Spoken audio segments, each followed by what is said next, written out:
Broadcasting live from the Civic Media Studios in Green Bay, this is Night Lite with Pete Schwaba, your inside source on everything entertainment from Wisconsin to Hollywood. Whatever gets you through the night, it's all right. And now, a guy whose house has an actual wiggle room, Pete Schwaba. Welcome to Night Lite.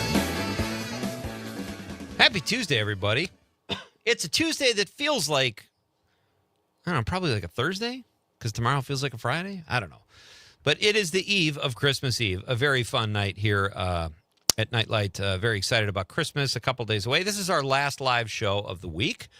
And for the next 3 nights, you will be graced with the outstanding voice of Lou Regani and Christmas music.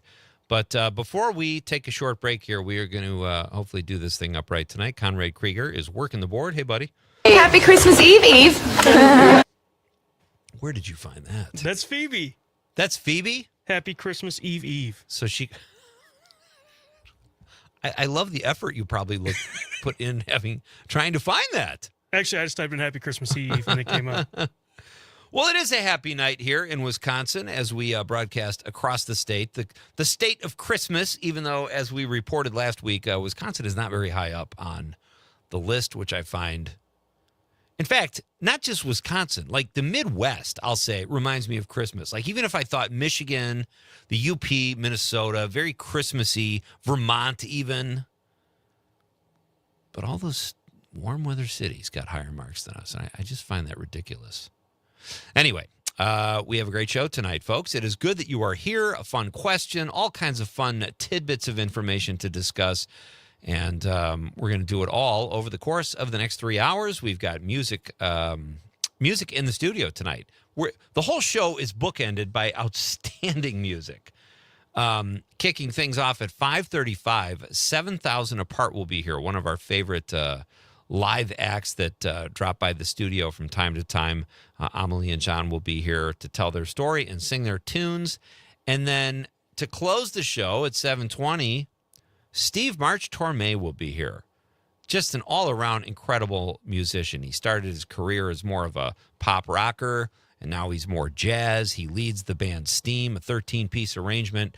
But Steve will be here in the studio, and he's going to sing his famous father's, a song his famous father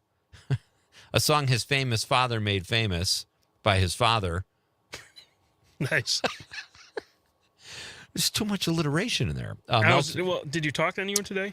Not really. Okay, so You know what? I did actually, because both the kids are home, and I kind of bossed them around all day. So I told them what to do. So. you don't have to do chores anymore? No, it's like barking orders, though. It wasn't me trying to be entertaining. So anyway, Steve March Torme will be here. He is going to sing for us a cappella in the studio, Con. We discussed this earlier, and very excited to have Steve in the show. He's in Appleton.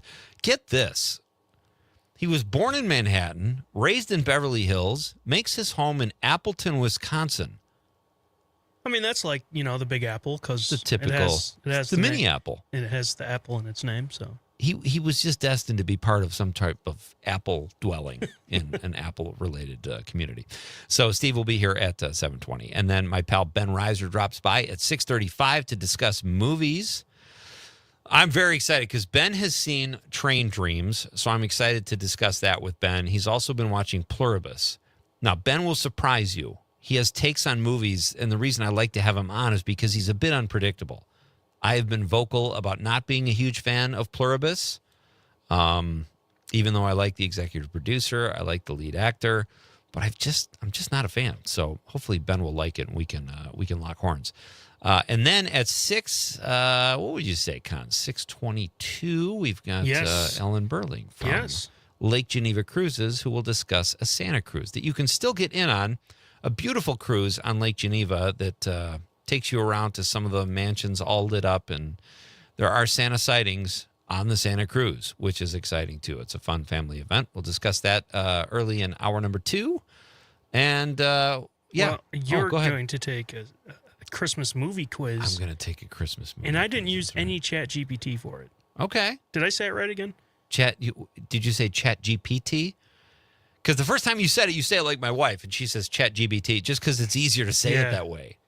But I made this quiz. Yeah. It's about 5 to 30 seconds. It differs from the movie, but I think I could stump Schwaba on this I'm one. excited. I realize over the last couple weeks, it's not like I've seen every Christmas movie. I mean, I get lazy too. I have my go-tos. Now, the last couple nights I have watched, Sunday night, my son picked the movie. He wanted to take a trip down memory lane, so we watched The Polar Express. And I have to be honest. The first part of the movie, like when they get on the train at first, it's kind of cool. Then the hot chocolate song is fun. And then the ticket takes this weird journey, and I'm like, talk about filler. Because when they get to the North Pole, it's fantastic. Santa Claus is great. There's this great North Pole village. Love that. But, and then last night, my daughter and I watched The Santa Claus. So you're a fan of that, right? Yeah, I like the Santa Claus. With Polar Express when I was younger, that version of Santa in that one always scared me for some reason. It's scary that Tom Hanks does all the voices. I don't think they needed to do that. It's like, we know you're talented, pal. Well, they only had to pay one salary, and they said, all right, let's move on. I'm sure he milked it in his negotiations. I don't know that for a fact. But, it's fun. I wouldn't say it's an absolute classic, but it's got its moments. So I don't know. We're going to watch one tonight, too, and it's up to me to pick it out. So if you have a recommendation... like I said, there are Christmas movies I haven't seen. So if those of you listening, as you all know, you can always contribute to any part of the show. Phone lines are always open. Chat line is always open. Yeah. Text line is always open. So let me know what you think I should watch tonight. I would love to get one more Christmas movie in here before Christmas Eve. So without further ado, though, Con, I think we ought to get to the Nightlight question of the night. Let's talk about the question. Okay, question. Question. Pregunta. Question. Question. Okay, I have a question. Questions? This question. Domanda. Question. Questions. What is your favorite pre-Christmas activity? Like in the build-up to Christmas, that's the funnest part. Making cookies, decorating the tree, maybe shopping, if you don't mind braving the stores or going to Amazon or the mom and pop websites, ideally. What is your favorite pre-Christmas activity? Maybe it's picking somebody up at the airport. That's fun. People coming home for the holidays. I can't even remember what I put. I know mine is, I do like putting up the tree, I will say. But why don't you go first, Con? You grace us with your answer. Well, all right. So I did, on social media, I did say getting a nice cup of Joe and watching. Oh, I did see that. Some type, Christmas movie, Christmas show or something. But I think adding to this now, because I've only done it for the, past 4 years. Ever since I've been able to make my own money. Yeah. I've been getting gifts for people, and it's fun getting gifts, and they're like, oh, will they like this, will they not? But, they usually always like it no matter, but getting gifts. That's a good one. Mm-hmm. Just getting some coffee or like a hot chocolate. I used to love, when I lived in more of a big city, like being in coffee shops around the Christmas holidays. They're decorated. They typically have cooler Christmas music on, like jazzier stuff or something you haven't heard yet. But my answer was getting the tree up, watching Christmas movies, and listening to Christmas music to the point where I have to say about 3 days before Christmas, I have to stop listening to Christmas music because I'm officially sick of every single song. But I like all of it, really. It's all fun to me. But I am getting a little tired of Christmas music. But let us know what you think, folks. 855-752-4842. 855-75-CIVIC. You can also text us on the app. Or if you're watching the radio on YouTube, Facebook, or X, let us know. What is your favorite pre-Christmas activity? And if you're on any one of these platforms, would love it if you could throw us a like or a follow. Always fun to get those. Nick Wallander, our pal from Comedy City in De Pere, says, sitting in my car preparing for all those arguments. Mike Desatel says, Thanksgiving. Comedian Vince Morano says, setting the standards and expectations too high. That's another big one. Funny man from Appleton, Mr. John Egan says, siblings gifts exchange on Christmas Eve. That's a fun one, too. Chris, I totally agree with John on that. That's a great one when you exchange gifts. And ideally, we've always done it. When do you guys exchange gifts, Con? It's different every year, actually, for me. But. Is it? Mm-hmm. Yeah, well, your folks live pretty far away, so that's Well, actually, for this year, we did it at Thanksgiving because that's when we saw Okay. it. So, that's fun too. but with my my brother, my sister-in-law, we do it different times. We used to, in my family, we used to pack everything, and we'd go to 4:00 Mass on Christmas Eve. Then we come home, we'd eat. You're done with that by like 8:00 by the time you get done with so many people. Then Santa Claus would come by the house. So that's 9. Then we start our gift exchange, which takes like 3 hours. That's midnight. And then you're kind of amped up. Maybe you throw in a Christmas movie. So typically in our house, oftentimes we wouldn't get to bed on Christmas Eve until like 2:00 in the morning. And I'm talking about like as an adult. Yeah, You when you were when your kids were younger, you probably Yeah, had to wake up pretty early to go. absolutely. To, It go to was the Christmas typically tree. at like a 4 or 5 hour sleep night. And you're crabby all Christmas Day, which is fun. Amanda Nimmer says, staring at a blank wall, trying not to fall into the abyss. Wow, very heartwarming answer there. WGBW's Amanda Nimmer, love it. And Comedy City's Erica Larson says, the airing of grievances and feats of strength. Okay. And Trig Rude from Oakwood Beach in Marinette says, burning of the brush pile. What is that? I heard of that. That's like a Festivus thing or something. Those are our social media answers to our question of the night. But fire away, folks, and I will read your text on the radio. I want to do news and weather and sports, folks, are coming up in. I love that. Was it Tony Zimmerman that posted the like TikTok-y type clip of Mike Clemens on the show? Yeah, last night? that was pretty really cool. Yeah, that was awesome. Thank you. Shout out to Tony. I love that.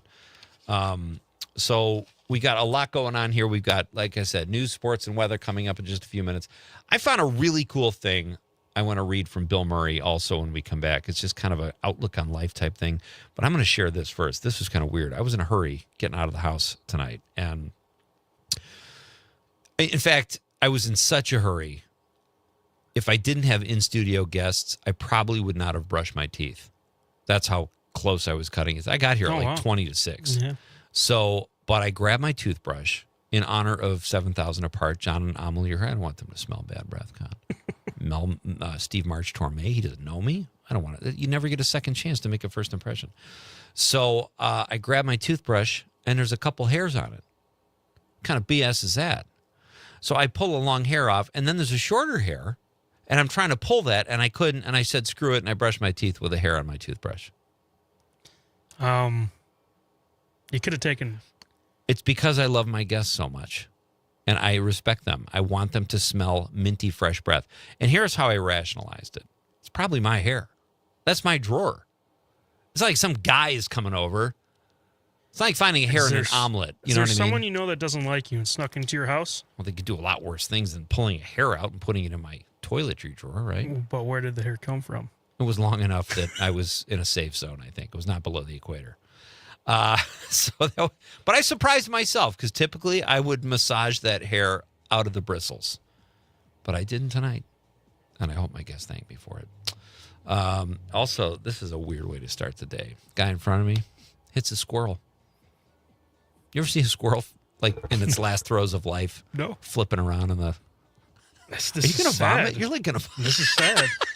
All right, Conrad's going to vomit. We're going to get some of that dust they used to spray over it in grade school, and we'll be right back with more Nightlight with Pete Schwaba on the Civic Media Radio Network.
is Nightlight with Pete Schwaba, and it is great to have you here tonight, folks.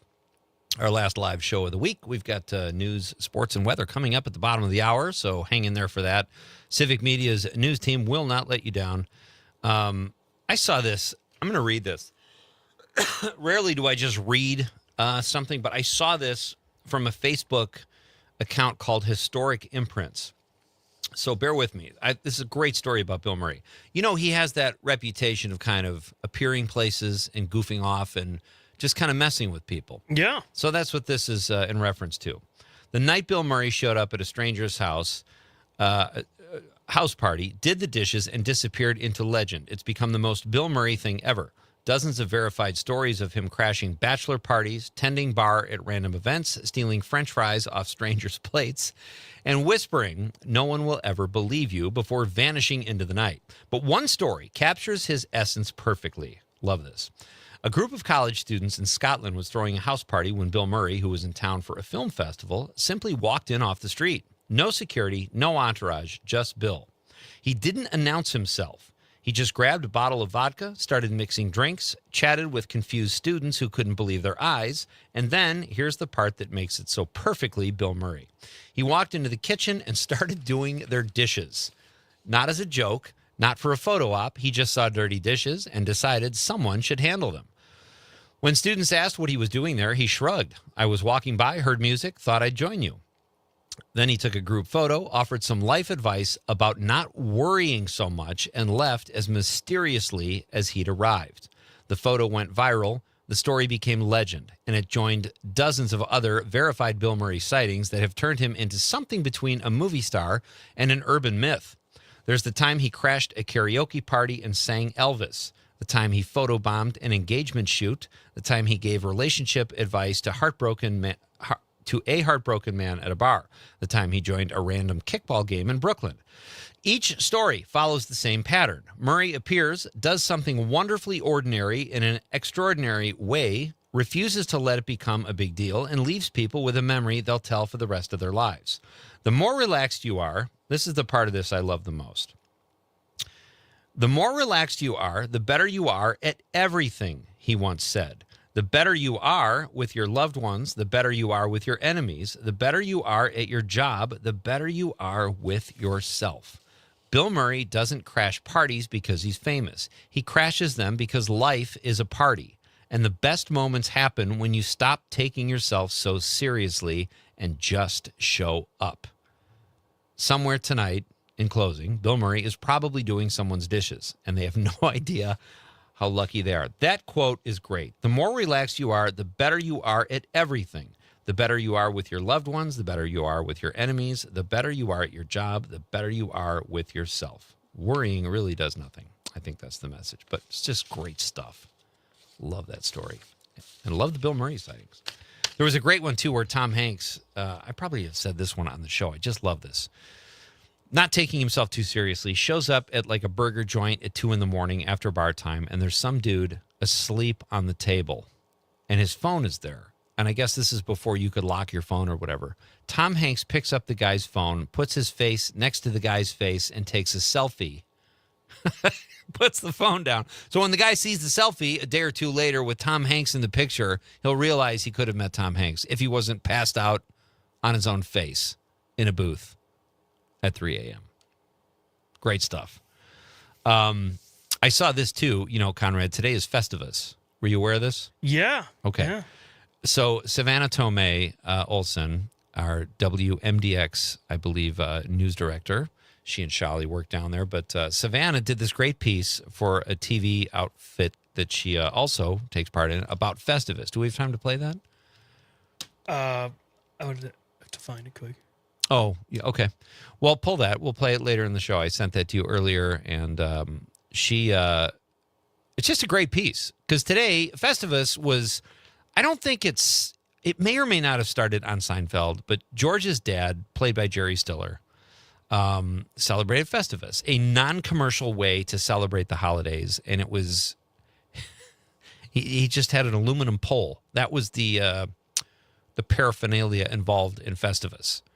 So there's a company in Wisconsin that makes these poles. And if we don't have time to play it now, that's fine. Con, pull it. We'll play it maybe in the third hour or something when we get time. I'll read some texts here. Our question of the night, again, is what is your favorite pre-Christmas or holiday activity? Regardless of what you celebrate, Hanukkah, Christmas, Festivus, Kwanzaa, whatever. What do you do? What's your favorite part of the buildup? That's our question tonight. Mark from Sun Prairie says, I watched a version of A Christmas Carol with Mr. Magoo as Scrooge. Remembered watching it as a child. I think he's giving me a movie recommendation for later. I don't know if I'm going to go Christmas Carol. I haven't seen it in years. Maybe that would be a good there's option. so many different versions. You could just kind of pick your poison with that. That's true. Thank you, Mark. Jim from Appleton says, putting up the lights and decorations, including the tree, a very fun, filled family time. I agree, Jim. That's when we put our tree up. We typically put it up the weekend of Thanksgiving, like on that Saturday when people are home, so we can get some help with that and make it more of a family event. Good times. Brett from Brown Deer says, I did my favorite pre-Christmas activity today. Drove down to the dispensary and bought the good stuff. Well done, Brett. It says Brett is from Brown Deer, but his area code is 920, so I'm guessing he drove up to Menominee? Maybe? There's no dispensary in Wisconsin, right? There can't be. I don't think they're under dispensaries. Maybe he's got a guy. Not going to judge Brett. Monica from Mount Horeb says, I like making, help me with this word again, Con, pepperness cookies? I don't know either. She likes making cookies with German spice cookie. Monica says every year and looking at Christmas lights. Saturday night, I drove through the holiday fantasy lights in Olin Park in Madison, but just driving around neighborhoods is nice too. That is a great one, Monica. Keep those texts coming, folks. 855-752-4842. And we'll read them. What's your favorite activity in the build-up to Christmas or the holidays or Hanukkah or Festivus? Let us know. News, sports, and weather is next, and then we've got 7,000 apart in the studio, ladies and gentlemen. We're getting there. It's Pete Schwaba and Nightlight on the Civic Media Radio Network.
This is Nightlight, folks. It is the Tuesday before Christmas. There is no better Tuesday you will find because it feels kind of like this kind of feels like a holiday. It's our last live show of the week, and then you will have Christmas music and Lou Regani's voice for 2.5 days, which will be an absolute blast, and we will be back live next Monday night. It is my pleasure, though, to welcome now. We can't waste any time because I don't have you guys, but you got a pizza waiting for you. We do. We ordered some pizza, yes. Yeah, and if I were you, I'd be really upset if I just dragged this out. It's so really angry. not a problem. Where do you guys get I'm your incredibly haircut? angry right now about the pizza. Yeah. You're hangry, probably. Angry, yeah. Those are the voices of 7,000 Apart. John and Amelie join me here in the studio, as they do from time to time. A great music duo that met here in Green Bay. Let's just, if there are people that don't know your story, give us a quick Absolutely. thumbnail. Let's do it. We Let's got to do get it. into it Let's do because the it's quick such a version. great story. So, hello, my name is Amelie. I'm originally from Stockholm, Sweden. I came here as an exchange student, ended up at Preble High School where I met John. So we met in music theory class my senior year of high school. Became friends over music mostly, and then we became more than friends. Dated that school year, and then we decided to keep dating when we were in a long distance relationship. How far apart were you guys? We were, you can guess, 7,000 kilometers apart, which is like 4,000 something miles. That is a serious long distance relationship. Yeah, so we did that for 3 years, got married in Sweden, moved here, lived here for 6 years in Green Bay, became full-time with music, and then we just moved to Sweden 3 years ago, and that's the very short version. Wow, you're bicontinental. Yes. Yeah. I don't meet many people like you. I've met some, but so you are residents of Sweden? I guess I didn't realize that. So I'm Yeah, a citizen of both countries. Okay. And then John is obviously an American citizen and has like kind of like a green card in Sweden. Nice. Yeah. Wow, that's fantastic. Do you guys have something, our question of the night is something you like to do in the build-up to Christmas or Hanukkah or the holidays, like something gosh. pre-Christmas activity? We've been working so much.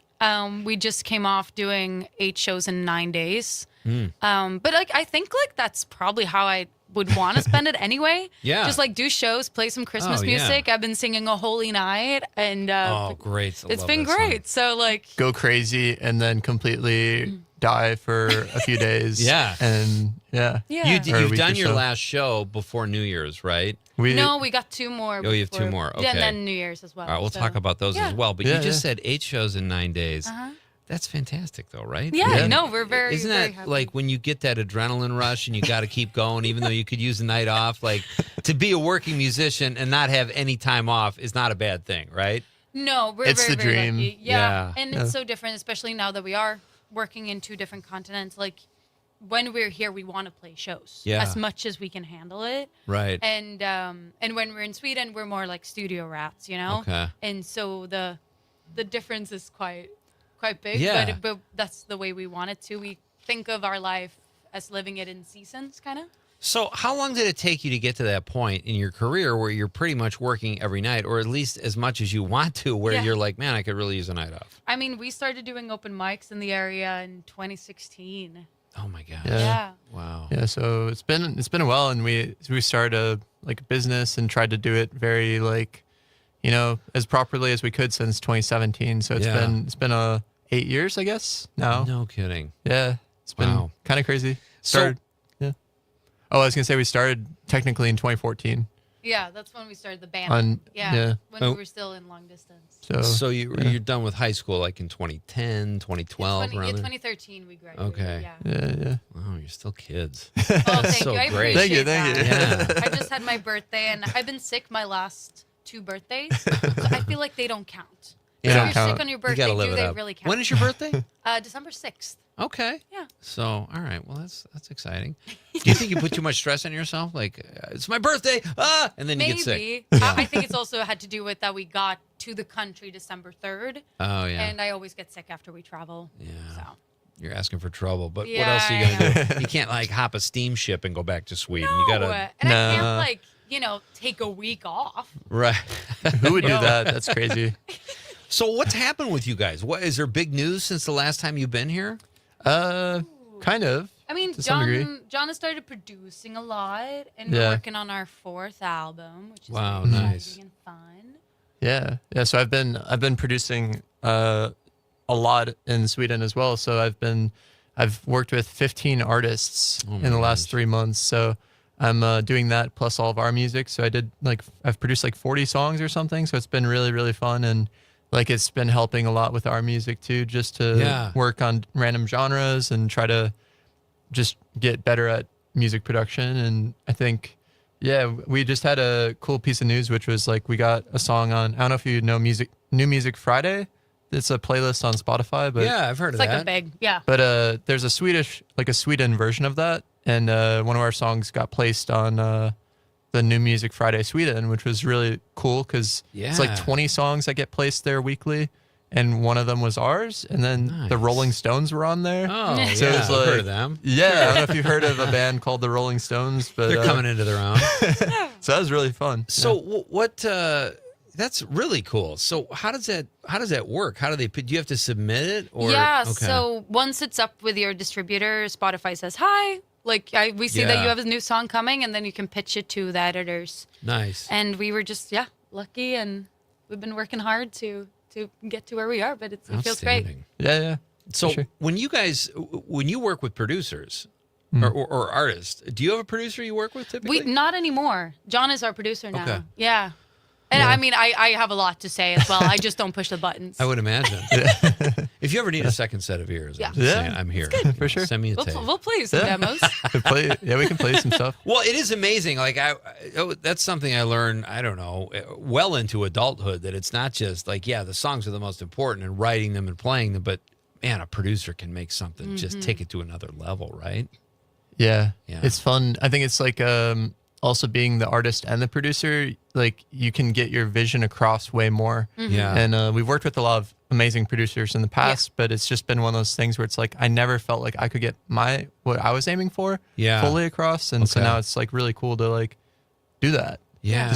Just be able to do it. It's crazy. So Do it's you, really fun. in working with artists that come in, I assume they're paying you for studio time or whatever, Yeah. and you ever listen and go, No, I've been choosing. You've been very lucky. I've been choosing like people to work with largely, which is a benefit of like this production is not my full-time thing. So Yeah. I can choose people to work with a bit and like find people that I actually am like really excited to work with. Okay. And that's been great because then I can learn, but I'm also working with someone that I'm excited for their project too. So it's been great. It's Yes. been mostly like friends and been colleagues. friends. Oh, You that's know, like nice, too. Yeah. we run Yeah. this once a week a songwriting circle Oh, where we just fun. like meet with other songwriters, play each other songs that we've Yeah. written, and then give each other feedback.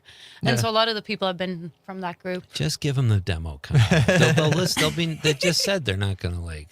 He's got a rap song he wrote. Oh, I Ooh, can. yeah, I let's can do do it. I can gave do him it. notes, but I don't know anything. Give me so 10 John has hours time. max. Yeah. Don't get it done. Let them mold It's you. not very good. It's not very good. I would love it if you guys would play something. Yeah. Yeah. And we're gonna play our next single. We were thinking it's a fun Awesome. one. So January is usually like the poorest month, right? Because everyone spends money during Christmas. So we decided to release our song "Currency" I on like that. in January, and we release on the 7th of every month. So we Okay. have a new song every single month. Really? Yeah. Yeah. Oh, that's good. So And this then- will be out January 7th? Yep. Nice. When nobody has any currency left. So it's Exactly. perfect. I love it. All right, fantastic. John and Amelie from 7,000 Apart here in the studio performing their new song, Currency.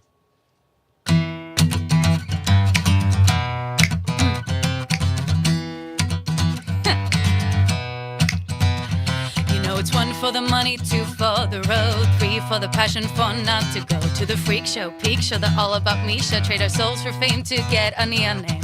What is the skull at the end of the rainbow? Stand the front row on the tip of my toes. I don't wanna go home, you know I can't say no. Get the currency you need to breathe. You know what you want is what you need. Get the currency you need to breathe. You know what you want is what you need. All I got is time, but no friends place. I'm really uninspired by the human race. No money to my name, but I have no shame. Guess I didn't really learn how to play this game. I'm just wanting to get paid for the songs that I make. Get the currency you need to breathe. You know what you want is what you need. Get the currency you need to breathe. You know what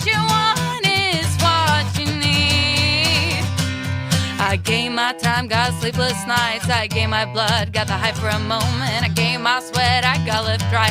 I gave my tears, but I just got lies. And what can I buy with that? Get the currency you need to breathe. You know what you want is what you need. Get the currency you need to breathe. You know what you want is what you need. That's awesome. I really wanted to say something when you looked at me like you were waiting for me, and I usually don't have a problem not saying something, but I didn't want to What can I mess buy up with your... that? I don't know. That's what I know. We should have prepped you. It's one of those I'm things. sorry, I we should have prepped you, rehearsed. I had it on the Yeah, tip we should of have my tongue. rehearsed. Yeah. Yeah. I was going to say lots of stuff, but then I would have sounded like I didn't really get the gist of the song.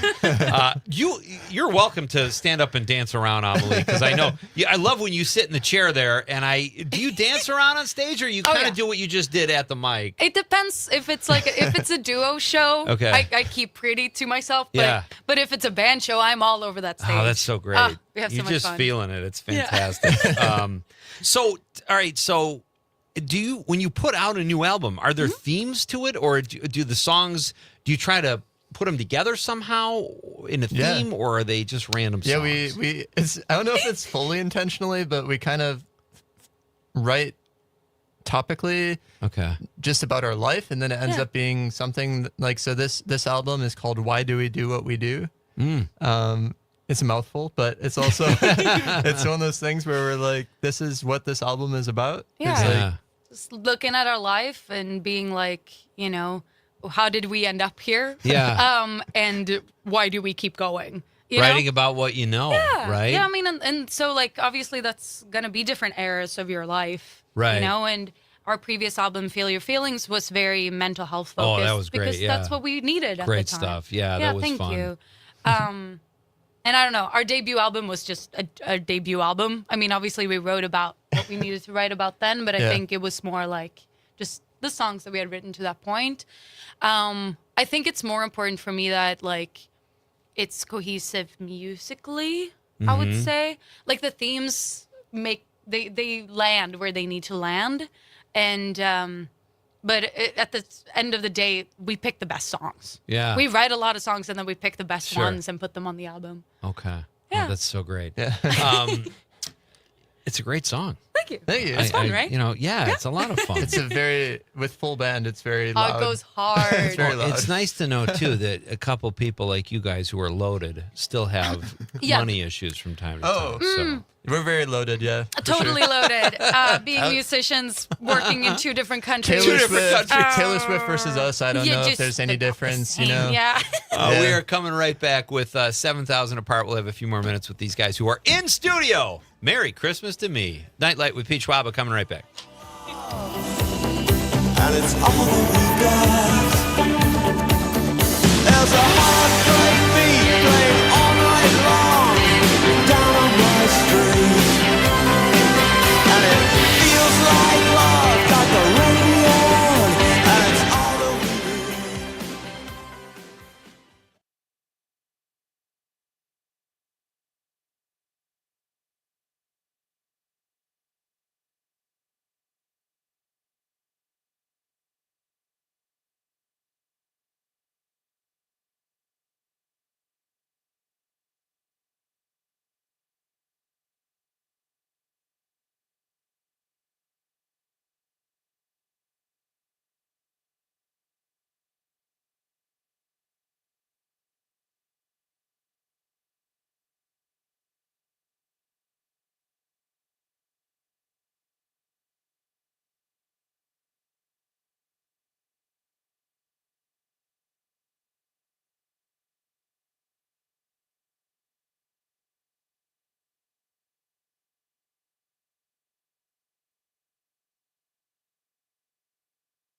activity? That is tonight's question of the night here at Nightlight. I'm Pete Schwaba. Great to have you with us on this Tuesday night, a pre-Christmas show. I could say this show is one of my favorite pre-Christmas activities because I have great guests all night, including my current guests, 7,000 Apart. John and Amelie are here. It's such an outstanding music duo. We just heard them perform. And you've got a pizza waiting for you, so I'll make this as quick as possible because I don't. What did you get on the pizza? I have to ask. We got the Mediterranean Ooh, pizza. nice. Yeah, so some black olives, I think some feta cheese and some Yeah. pesto. That didn't even exist. Like, well, I'm sure it did in the Middle East or whatever, but like, I love Mediterranean food, and a Yes. Mediterranean pizza is surprisingly. Right, sounds good, right? Yeah. I'm excited. Tell us about your New Year's Eve show you have here in Green Yes. Bay. Oh my gosh, we get to go back to Titletown. It's been one of our like favorite places these last few years, just because they always put on such a great event. Like, there's Yeah. always so much happening around it. So yeah, this summer we opened for Jesse McCartney, which was nuts, and now we get to play 3 hours of some great music from 6 to 9, just in the Titletown area. With I think we got Lambo behind us, which is cool. Nice. Yeah. So where that's like across the street, kind of on the same Exactly. street, but across the side street. Yes. Okay, Yes. yeah, that's fun. Man, that's great. Yeah. And how attentive are crowds in a situation like that? Because here in Northeast Wisconsin, there's a fair amount of drinking that happens. So are people Yeah. mostly focused on you guys, or are you like fighting for the attention of a game that's on or something? Depends on the venue and It depends. you Like, know, I think everything. for this, I would probably assume that this is going to be kind of like they do have some farmers markets Okay. or like arts and crafts farmers markets during Yeah. summer. And I would assume that this is going to be a little bit like that. But I think the stage is a little bigger and like with heating, luckily. right. I think we have some heat. And so we definitely know people who are going to be there to come see us. Okay. But I'm sure there's going to be a lot of people tubing, Yeah. maybe skating. I think they have ice skating and stuff. Getting some food. So like we're happy to be that like a whatever good you vibe. need us to be, Yeah. Yeah, If you want to yeah. stand by the stage and like We're gonna sing play along fun to every songs. song, yeah. We're gonna play fun songs and original Yeah. music too. And But if you're just there to like go ice skating and listen to us at the same time, that's cool too. That's good too. Yeah. All right. And talk about some of these other dates you guys have coming up. Wausau on the 26th Yep.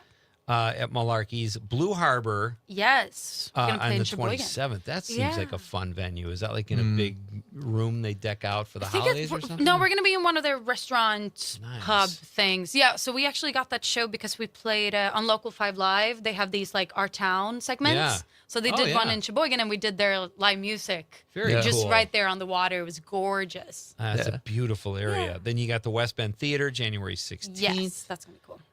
And Malone, Wisconsin. I never heard of Malone, Wisconsin. Yeah, Where's that? Siegler Winery. It's a really, really sweet place. What part of the state is that in? It's pretty close. Sorry. we look it up the day of. We're like, or Sometimes maybe we the look day it up. before. Yeah. Yeah, so we've played. I want to say we've played in every single smaller town in Wisconsin, but then there's always more, and it's always like you never. Yeah. We've played in the areas. You got to always, come to but, Marinette. Yeah, We really Gotta do. go north. There's That'd be fun. We could turn out. We could put some butts in the seats. Yeah, for let's you, do I it. think. All right, Heck we'll yeah. talk about Let's do that it. too. We'll Let's do talk it. Yes. about LA stuff, and then Yeah, we'll talk yeah, about yeah. Marinette. We'll reconvene. So then back to Sweden, and then Yeah, what's that yeah, like? yeah. More producing or more songwriting or what? So we do around 4 to 6 gigs a month still in Sweden. Oh, nice.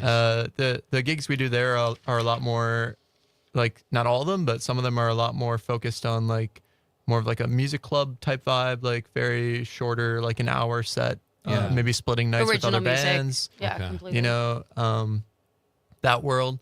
And then it's a lot of production and writing for us. We're, as we said, working on another album. Like the third one is in like still being released. Okay. But we're like always trying to work in advance. And since we release music on the 7th of every month, so we're prepping already for April and beyond. Yeah. It's a great gimmick. I love that. Yeah. 7th of every because people come to expect it. I would imagine, that's right? the plan, That's right? So great. Yeah. That's the dream. Yeah. That's fantastic.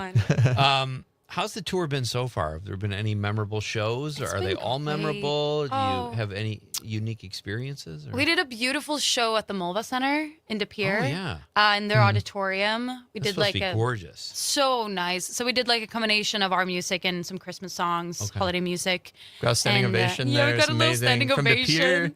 Nice. Like So crazy, sweet. so cute. Sold tickets. Like it was, so that was really special. Yeah. We played some wineries all around Wisconsin. Also, just like it's such a chill vibe compared to summer, because summer we do a lot of band shows. It's very like high tempo. It's big production, like it's all the lights and all the speakers and At every gig, yeah. Yeah, and here we've been doing a lot of duo shows and just taking it very chill. You get to talk to Getting- the people in the audience a lot Yeah. more. Very It's a lot cool. more intimate, so it's Do cool. you have people that come out that knew you from high school?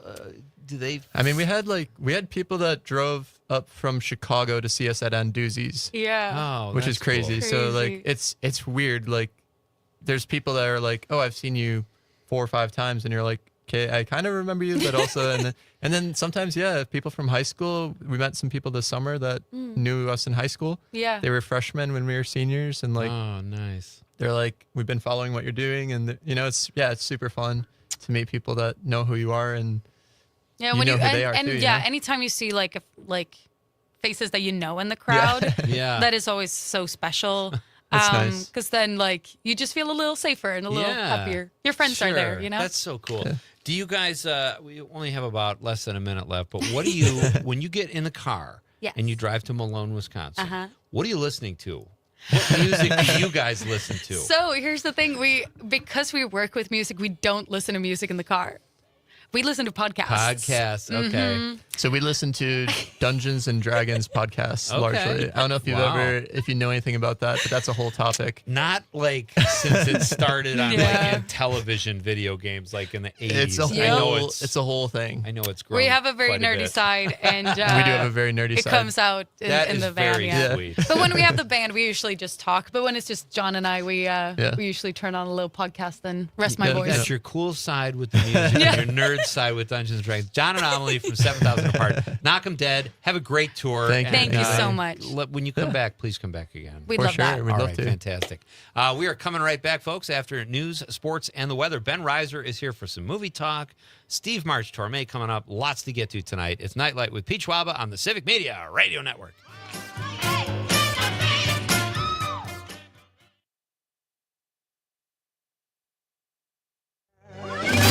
Local news and timeless hits. WGBW, Denmark, Green Bay. ABC News, I'm Michelle Franzen. New details in the Jeffrey Epstein investigation after the Justice Department released a new major batch of documents. ABC's Jay O'Brien says the DOJ under pressure after failing to meet a legal deadline. In a July memo, the DOJ stating flatly there was not enough evidence to warrant prosecuting any uncharged third parties. Ghislaine Maxwell is the only person to ever be charged as an Epstein co-conspirator. Other emails show prosecutors pressing repeatedly to interview former Prince Andrew, who sent a written statement and never sat down with investigators. In Delaware, a state trooper was killed today following a shooting at a DMV near Wilmington. 2 others were shot and injured. Officials are expected to hold a briefing later tonight. Former Senator Ben Sasse of Nebraska announcing on social media he's been diagnosed with stage 4 pancreatic cancer, saying it's metastasized. He calls it a death sentence, but he will not go down without a fight. Sasse is 53. This is ABC News.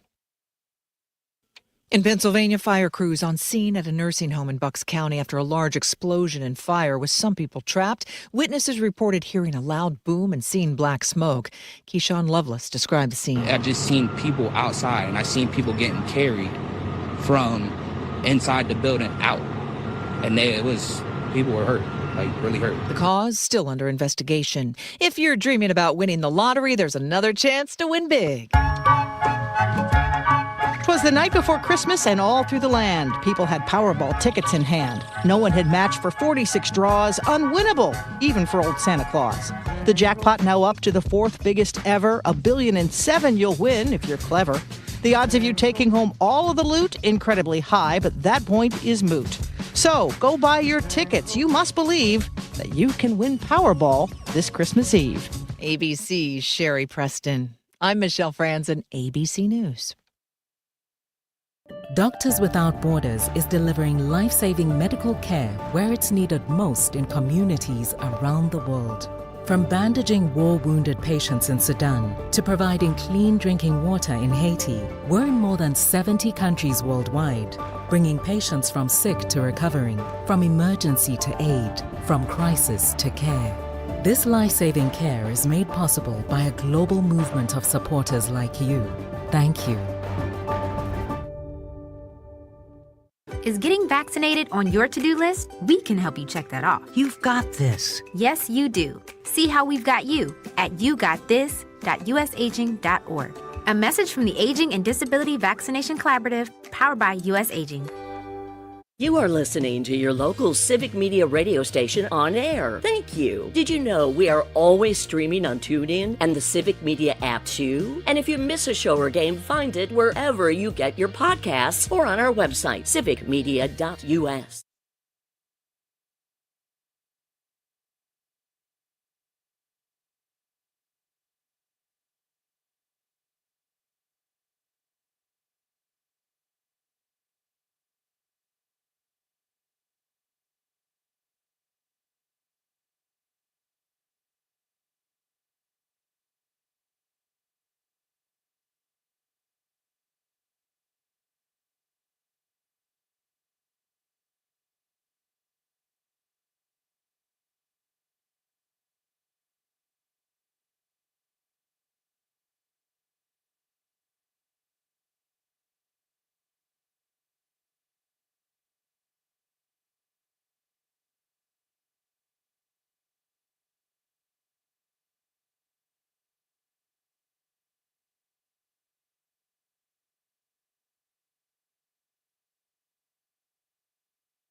I'm meteorologist Mace Michaels. Tonight, mostly cloudy, a low near 20. More clouds around for Christmas Eve and Christmas Day, highs in the mid-30s. A wintry mix possible late Thursday night. Staying warm for Friday, highs in the upper 30s and mostly cloudy. Currently, it's 37. Every 15 seconds, someone is diagnosed with cancer. If it's happened to you or someone you love, the American Cancer Society can help at every step of the journey. Visit cancer.org today. Reading aloud to children sharpens their listening skills, expands their vocabularies, and nurtures a lifelong love of reading. That's why Reading is Fundamental, the nation's leading children's literacy nonprofit, offers free monthly read-alouds by popular authors through its Rally to Read program. Visit rallytoread.org to watch the read-alouds and discover exciting reading activities for school and home. Visit rallytoread.org today. You are never far away from your favorite radio station. We're always streaming on TuneIn and the Civic Media app. And if you missed your favorite show or game, listen to a podcast of it anytime on the app or our website, civicmedia.us. The Elder Care Locator is here to help you live your best life as you age at home. Our call center advisors are ready to connect you with trustworthy local experts. Help us.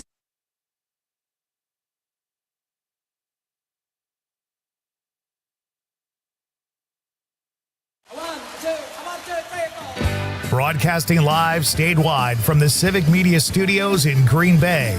This is Nite Lite with Pete Schwaba, your inside source on everything entertainment from Wisconsin to Hollywood.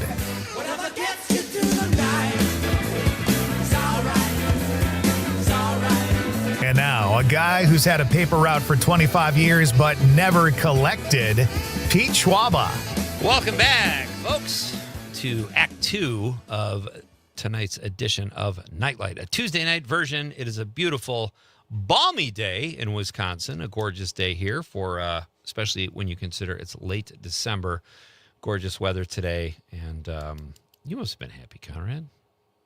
You don't like the cold, but you still choose to live in Wisconsin. So remember last week when I said I woke up sweaty, and it was because my apartment was at 85, and I kind of thought about it. I was like, wait, I don't have my heat on, but I do have someone who's a little older, and who's below me in my apartment building. Yeah. So I'm guessing he has the heat cranked. And what does he do? It rises. Oh, wow. Okay. So I had my heat off for 2 days, okay? This morning it was at 82. And your heat was off? Completely off. Boy, you could save buku bucks. Getting the old coot below to turn his heat up like that. That's fantastic. Yeah, it was a nice day, and I opened up my windows a little bit. I was like, I need to please escape heat. I need this heat to escape. That's fantastic. Are you done with your Christmas shopping?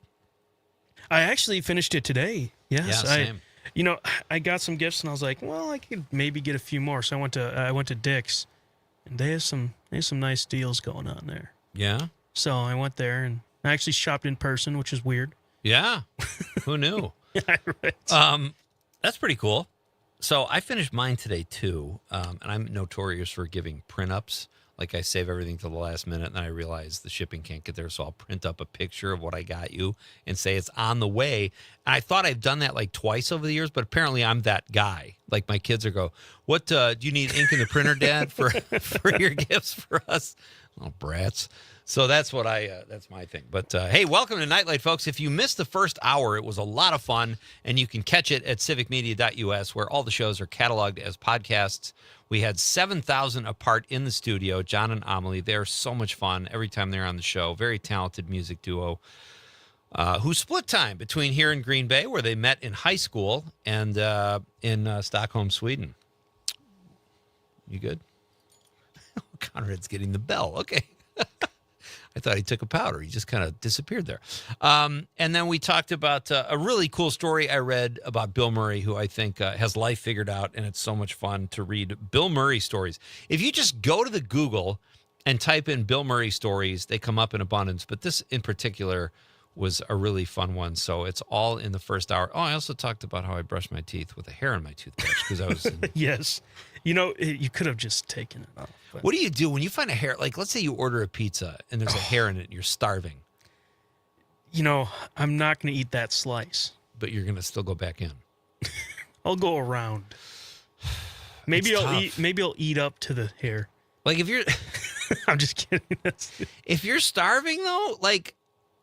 I've done that, like where if I get a burger from a fast food place and there's a hair in it, I'm not eating any part of the burger, but I will eat something else because I feel like even if you eat the burger with the hair in it, it's probably not a very sanitary person who's made your food to begin with. There's probably a sneeze in there, whatever. Maybe he flossed with the lettuce and threw it on there. I don't know, but I don't do that. But on a pizza, I would probably go around. Yeah, I mean. Listen, I worked in a pizza place before, and I've heard people complain that there was maybe not from my making, but other people making the pizza. Like, we found a hair in it. Can you please remake it? And did you? Well, yeah, we had. The customer's always right, Yeah, but were you mad? Did you pull out more hair and put it wasn't? in there? I was like, it's not me, so I'm not going to get yelled at. I'll just remake this pizza. Okay. It doesn't take that long to make one. There's an establishment in Marinette, Wisconsin that I went to once and found a very tiny, gross hair. And it's the kind you would think came from a part of the body that should be nowhere near a breakfast burrito. However, I worked around it, whatever. I was like, this is horrible. I hope that's from a chest as opposed to below the equator. Okay, I think that's still bad as a chest. It's horrible. I don't want any... whatever. But then I forgot, or someone suggested we go back to the same place. It's like a year later, and I found what might have been the same hair somehow. It looked, and I was like, oh my God, I totally forgot I was here a year ago, found a hair in my food, and here I am like an idiot back here at this place again. And I have not, it's been 3 years. I will never go back there. Yeah, that's a Pete Band place. It's Pete Band. I think we got a new list we're starting there. So, fun hour number one. Let's refresh everybody's memory, though, Conrad. Here's the Nightlight question of the night. Let's talk about the question. Okay, question. Question. Pregunta. Question. Question. Okay, I have a question. Questions? This question. Domanda. Question. Questions. What is your favorite pre-Christmas activity? I should say pre-holiday activity because different people celebrate different things, whether it's Kwanzaa, Festivus, Hanukkah, whatever it is, folks. Let us know what your favorite pre-holiday, because the buildup is the fun part. I said putting up a tree, lights, except outside lights. I don't enjoy putting them up, but I do. And just having music on until I get sick of it, which I am. And what about you, Con? What did you say again? You know, Hot chocolate. I said getting a nice cup of Joe and watching a film. But I did add that, just buying gifts for someone. Yeah. And seeing how they enjoy it after they open it. Absolutely. I am very excited. I got my wife a gift today, and I think she's going to like it. And it is more fun to give than to receive, especially as you get older. You get sucky gifts anyway. It's not like you're going to get a new bike or video games. It's like there's nothing that feeling when you were a kid and you got that toy. Right. There's nothing better than that. Or you saw that present wrapped, and you're like, that could be Atari or whatever, a Sony PlayStation. And it's not. It's a box with a bad sweater. But anyway, so there you go, folks. Let us know. 855-752-4842, 855-75-CIVIC. You can also text the show on the app. The Civic Media app is very easy to use and very downloadable. It is calling your name.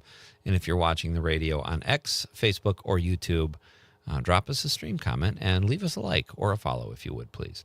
So I think we need to get to this quiz, Con. Yeah. Time is of the essence. Well, it's a short quiz. It's just scenes from classic Christmas movies, and you just have to guess it. I have to guess the movie. Okay, like I said, I should know. I should be more versed in Christmas movies, but I'm willing to put myself out there. I think you'll get this. Okay. You ready for number one? I'm ready for number one. You got the bell? Yeah. Let's see what happens. Here we go. All right. What is it? I can't put my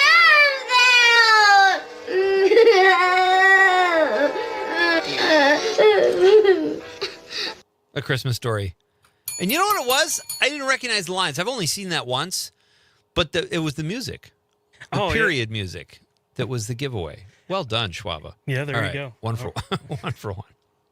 Your brother, Harry Bailey, broke through the ice and was drowned at the age of 9. That's a lie. Harry Bailey went to war. He got the Congressional Medal. 2 for 2, yeah. Awesome. I love that movie. All right, here we go. But you should not use your Kringle name. It's dangerous. Not call myself Kringle. What other name would suit me? There is one. You were wearing this when we found you as a baby. See what it says? Claus. It has to be Santa Claus is Coming to Town, right? I knew it was of that era. I couldn't remember. Okay. Wow, I'm crushing. Isn't it a beaut, Audrey? She'll see it later, honey. Her eyes are frozen. Christmas vacay, baby. I love that scene. With her eyes. Her eyes are frozen. I like when he says, some of the little lights are not twinkling, Clark. He's like, I know, Al. Thanks for noticing. Santa. Elf. See, I know Will Ferrell's voice. Because I've only seen Elf ones, too. It's me, buddy! It's me! Hey, buddy, how you doing? The fake Santa's like, yeah, hey, buddy. I love how you keep playing the clip after I guessed it because you like the movie so much. All right, here we go. I'm 5 for 5, right? Yes, 5 for 5. Many Christmases ago, I went to buy a doll for my son. I reached for the last one they had, but so did another man. As I rained blows upon him, I realized there had to be another way. What happened to the doll? It was destroyed. Seinfeld. What? That was a season 9 episode, right? Yeah. We have a great clip. We'll play that in the third hour of Savannah so Tomei good. Olsen's thing. Okay, so I'm 6 for 6. I'll tell you, Max, I don't know why I ever leave this place. I've got all the company I need right here. Hello! Hello! How are you? How are you? How are you? I asked you first. Grinch? I asked you first. Oh, wow. Oh, that's really mature. See, I'd feel good about myself, but I think the last quiz you gave me, I did so poorly on. You're treating me like I'm a congenital idiot right now with some of these. But some of them I had to piece together. Yeah. So, all right, I'm doing okay. Who is it? It's Little Nero, sir. I have your pizza. Leave it on the doorstep and get the hell out of here. Okay. Well, what about the money? What money? Well, you have to pay for your pizza, sir. Is that a fact? How much do I owe you? That'll be $11.80, sir. Keep the change, you filthy animal. Cheapskate. Hey, I'm gonna give you to the count of 10 to get your ugly, yellow, no good keister off my property before I pump your guts full of lead. 1, 2, 10. That wasn't very fair. Love. Am I 8 for 8? Yeah. This is 8. insanity. Okay. That necklace there, how much is it? It's £270. All right, I'll have it. Christmas Lovely. movie or not a Christmas? It's a Would you Christmas like movie. it? It's not Die Hard. Gift wrapped. Yes, all right. Let me just pop it in the box. Home Alone Look, 2. could we be quite quick? Certainly, sir. Ready in the flashiest of flashes. That necklace there, how much is it? It's £270. It's Alan Rickman, right? All right, I'll have it. Lovely. Love Actually. Would you like it? Is that what it was? Yes. Gift wrap. Got it. I should get like a half a point for that. It took you a second. That was pretty. That was like a little curveball there because it was Alan Rickman, Yeah. but he's not Hans Gruber. Is it Gruber? I don't. I've only seen it. All right, here's the next one. Please, are there any passengers in need of refreshment? I thought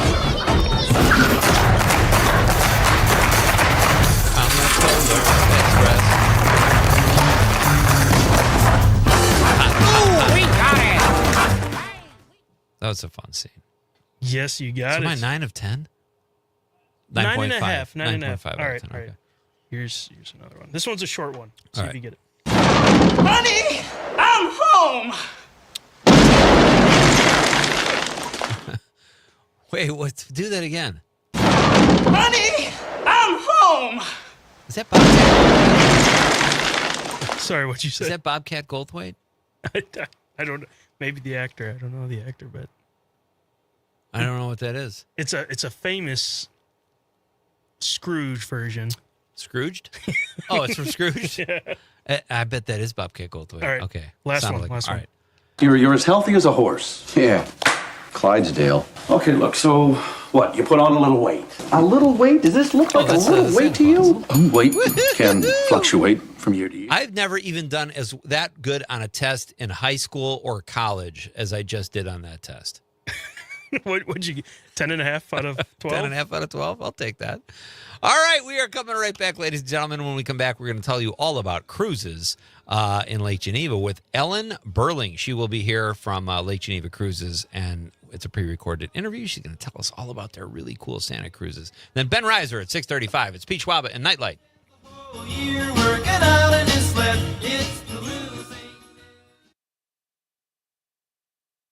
Bring the cookies. Happy holidays from Civic Media. You're listening to Nightlight with Pete Schwaba. And now is the perfect time to highlight our cocktail of the week, courtesy of Sturgeon Spirits. This week, their featured cocktail is a mistletoe kiss. Here's how to make a mistletoe kiss at home for yourself or that special someone. Add 1.5 ounces of blackberry vodka, 1/4 ounce of lemon juice, 2 ounces of rosemary simple syrup in a shaker and pour over ice.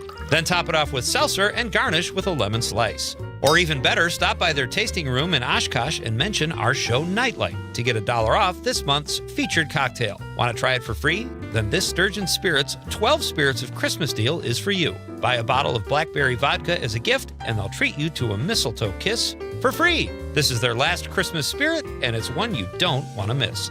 That's Sturgeon Spirits, local flavor mixed with a little creativity. More Nightlight after this quick commercial break.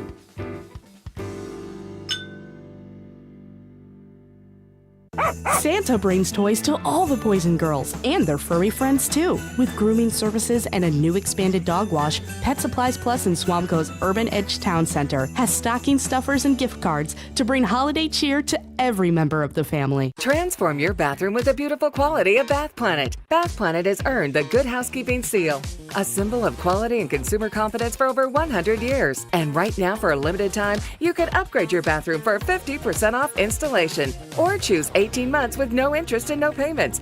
But you need to call now. This special offer is only available by calling 800-329-4115. That's 800-329-4115. Call 800-329-4115 right now before the offer ends. When severe weather hits and the power goes out, do you have a plan? For reliable power and peace of mind, propane can do that. It only takes about 10 seconds for a propane-powered generator to restore power to your home. So no matter what Mother Nature has in store, you know you're prepared. Learn more at WIPGA.org. This message is sponsored by your local propane provider and the Wisconsin Santa Claus is coming to town. Santa Claus is coming to town. Santa Claus is The holidays are upon us. However you celebrate these holidays, have fun and be safe. It is so fun to be in Wisconsin. This is the Christmas state, no matter where you live in our fantastic state.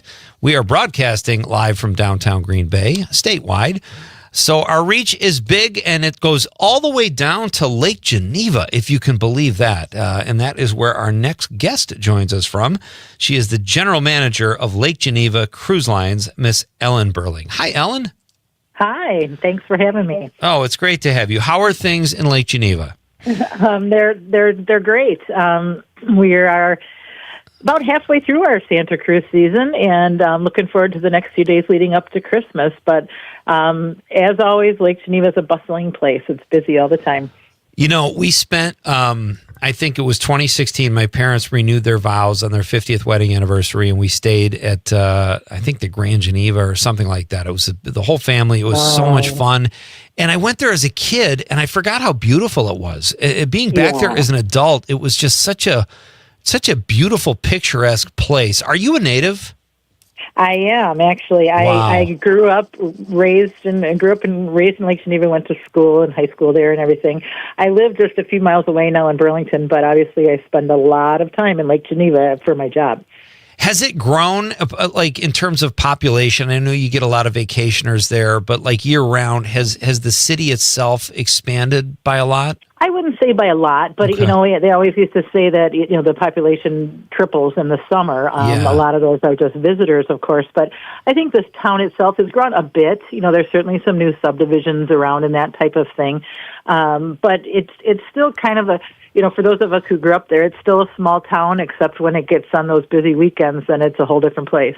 All right, so tell us a little bit about this this great Santa Cruz. So the Santa Cruz kind of came from an idea that the owner of our company had when he visited Coeur d'Alene, Idaho, where they have a boat company there that does, I don't think they call it the Santa Cruz, it's a Christmas cruise or something along those lines, but it's very similar to what we ended up doing, but ours has developed in a little bit different direction. In that it's also part of a fundraiser.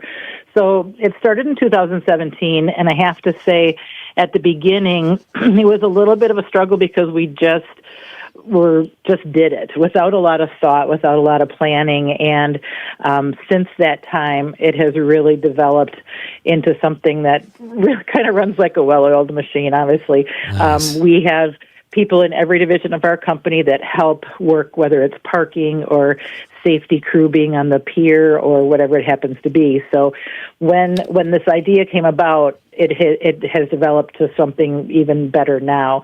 So because of what we do is the boat, we do leave from Williams Bay, as I mentioned before. So even though our company is primarily located in the city of Lake Geneva, this particular event takes place from Williams Bay, again, just a few miles from Lake Geneva.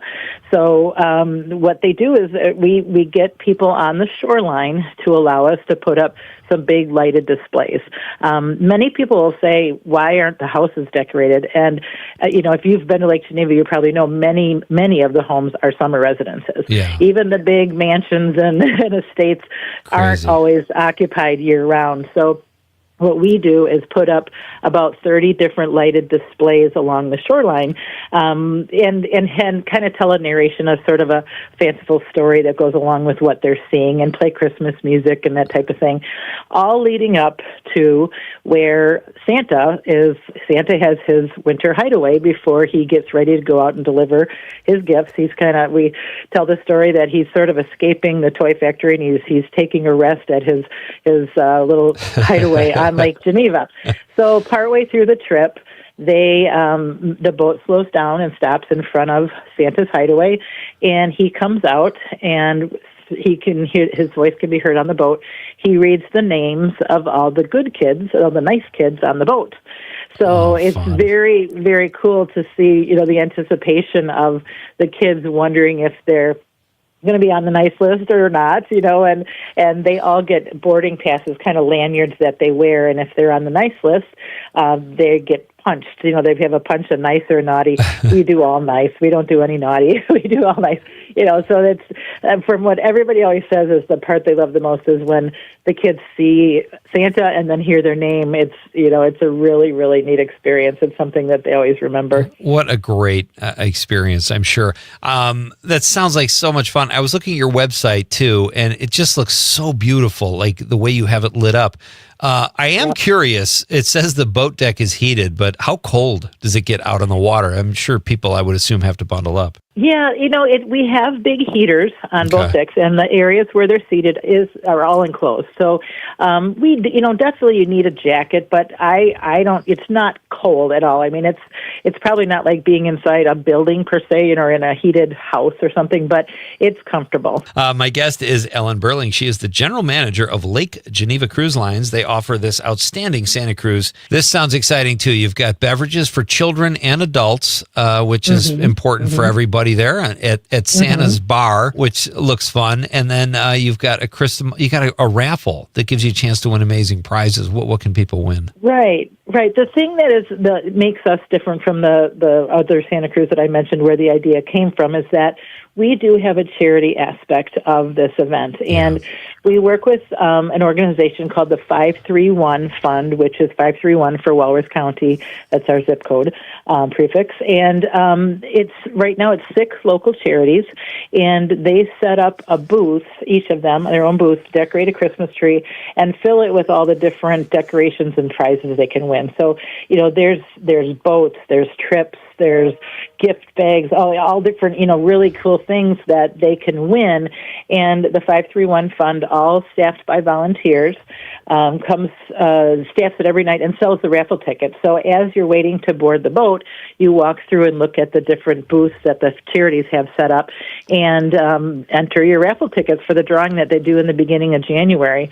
And since we started this event, it has given over $1 million to local charities. So it's a big, big accomplishment we're very proud of. Well, Ellen, keep up the great work. Merry Christmas, Happy Holidays, Happy New Year. Have a great season, and let's definitely talk again. Absolutely. Thank you so much. I appreciate it. You're very welcome. All right, that's Ellen Burling. Check out Lake Geneva Boat Cruise Lines, Lake Geneva Cruise Lines. So much fun.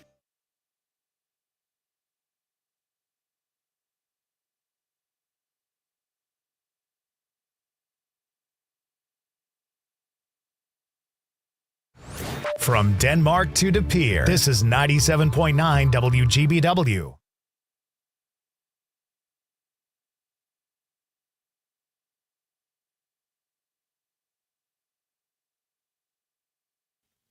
ABC News, I'm Michelle Franzen. New details in the Jeffrey Epstein investigation after the Justice Department released a new major batch of documents.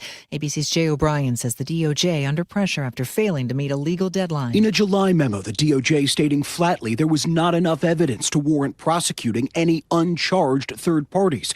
Ghislaine Maxwell is the only person to ever be charged as an Epstein co-conspirator. Other emails show prosecutors pressing repeatedly to interview former Prince Andrew, who sent a written statement and never sat down with investigators. In Delaware, a state trooper was killed today following a shooting at a DMV near Wilmington. 2 others were shot and injured. Officials are expected to hold a briefing later tonight.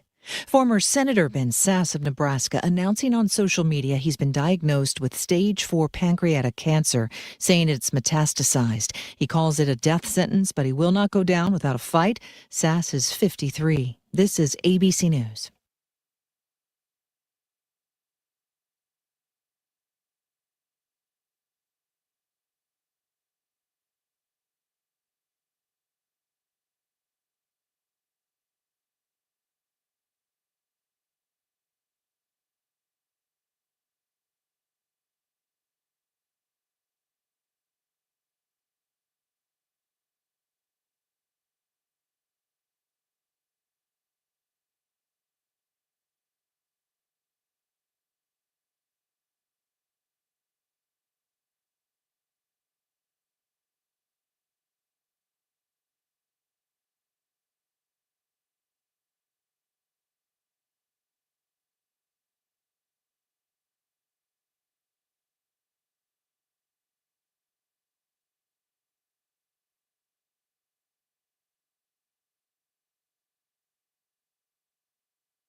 I'm meteorologist Mace Michaels. Tonight, mostly cloudy, a low near 20. More clouds around for Christmas Eve and Christmas Day, highs in the mid-30s. A wintry mix possible late Thursday night. Staying warm for Friday, highs in the upper 30s and mostly cloudy. Currently 35 degrees.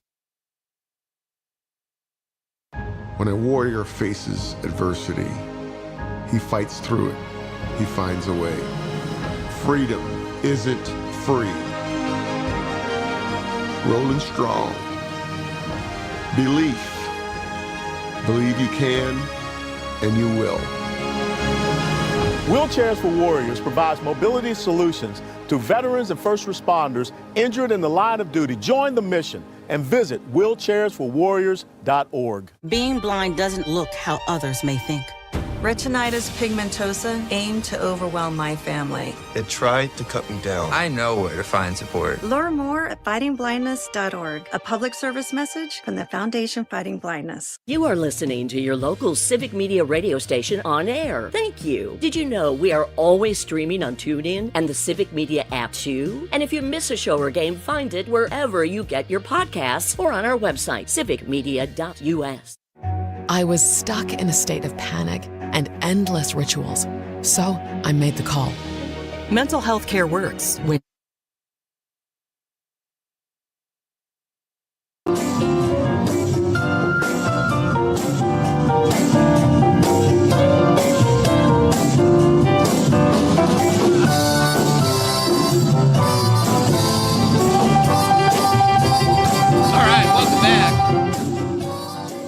We are halfway through our last live show of the week, folks.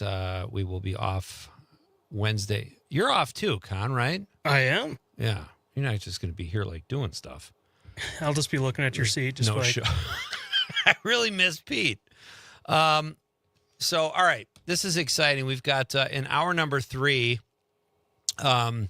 Steve March Torme will be here.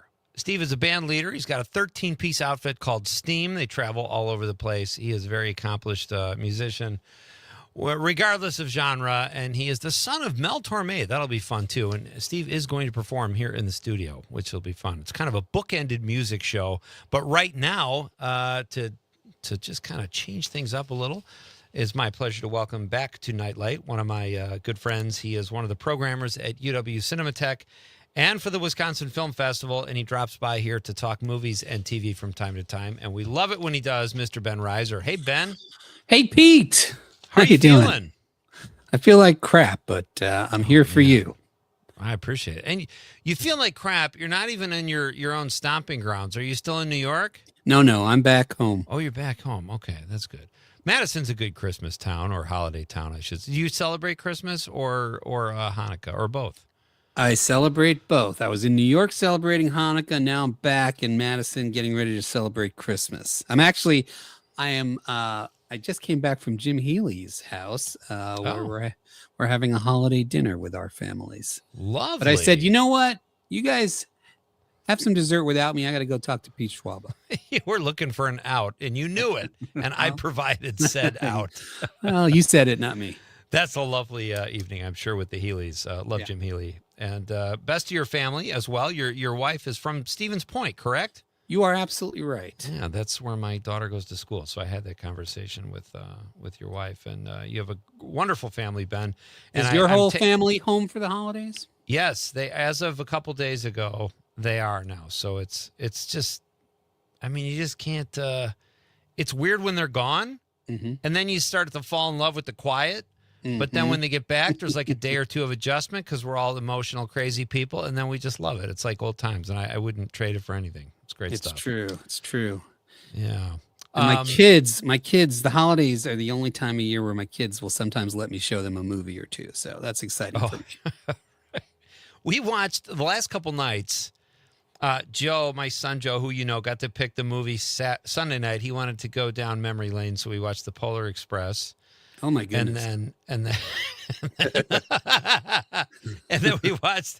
My daughter Kate picked the Santa Claus last night, which my two good friends wrote. So I hadn't seen that in like 25 years. So we watched that. My question to you is, who's got the deader eyes? The CGI, motion capture people in Polar Express, or Tim Allen in Santa Claus? Yeah, that's a tough one. I will say the Polar Express, I hadn't seen that in ages, and the first half of that movie is a snooze. Yeah, the CGI is bad, but just that train, it's like I was telling Conrad, it's like 15 minutes of filler where the ticket flies out the window, and then it's like, what am I watching here?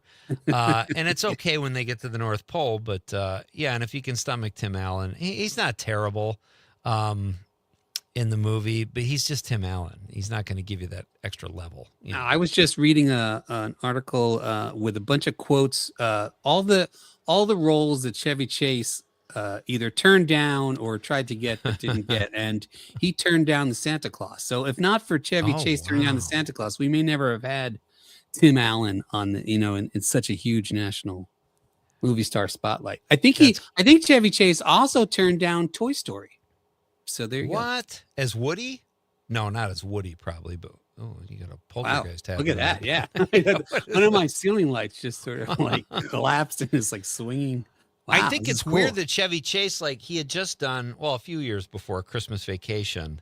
And I remember hearing about this because Benvenuti Rudnick, the writers, was a big deal when they sold this. And when it got made, because it made so much money, the studio had to pay them their net points, which almost never happens. But Tim Allen, luckily, it was his first movie, and his salary wasn't too huge, so they couldn't hide the money anywhere, and they had to pay everybody, which I think is kind of fun. Yeah, that's great. All right, so let's jump in. We've got first of all, I want to ask you. I saw on one of your Facebook posts, Ben, I think that you got to see One Battle After Another on 70 millimeter. Is that true? Not only that, 70 millimeter IMAX, which apparently is different than 70 millimeter. Although even I don't really understand all these formats when they get up that high in the stratosphere. But yeah, 70 millimeter IMAX, which I believe is the biggest gauge of actual film, and then also the biggest screen. This was at AMC Lincoln Square in Manhattan, and my daughter, we were sitting in the fourth row. I've been, I've been seeing One Battle After Another basically almost every other day for a couple of months now. I remember you saying that, yeah. This might have been my 7th time seeing One Battle After Another. I'm out of my mind. And part of it is because it's in all these different formats, and so, but also I'm trying to get other people to see it, and I literally have to drag them there. Like, my daughter doesn't want to go to the movies, and so I dragged her to see it. We were sitting in the fourth row, and it was as immersive as a movie can get. It was just wow.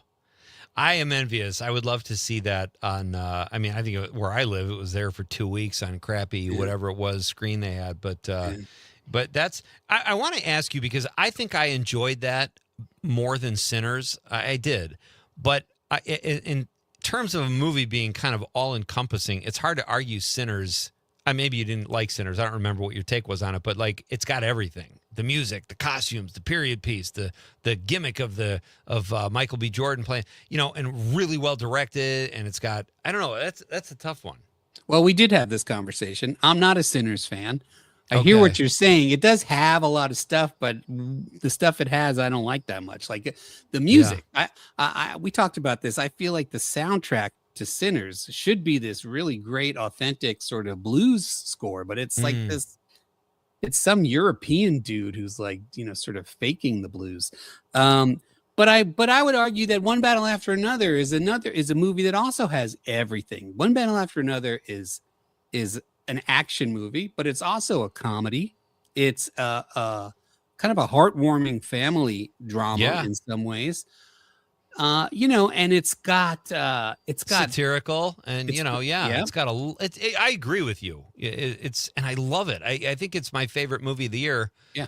But I thought if Sinners ends up winning, I don't even know if it's between just those two. We'll see when the announcements come out. But like, I could see why Sinners would win, I guess is what I'm saying. And I did enjoy Sinners, but not as much as the other one. Yeah. Well, I know a lot of people like Sinners. I guess I should watch Sinners again. I was psyched for Sinners. I don't know. Irish vampires. I forgot about the Irish element. Yeah. I forgot all about that. Hey, I want to ask you about Train Dreams. What were your thoughts on Train Dreams?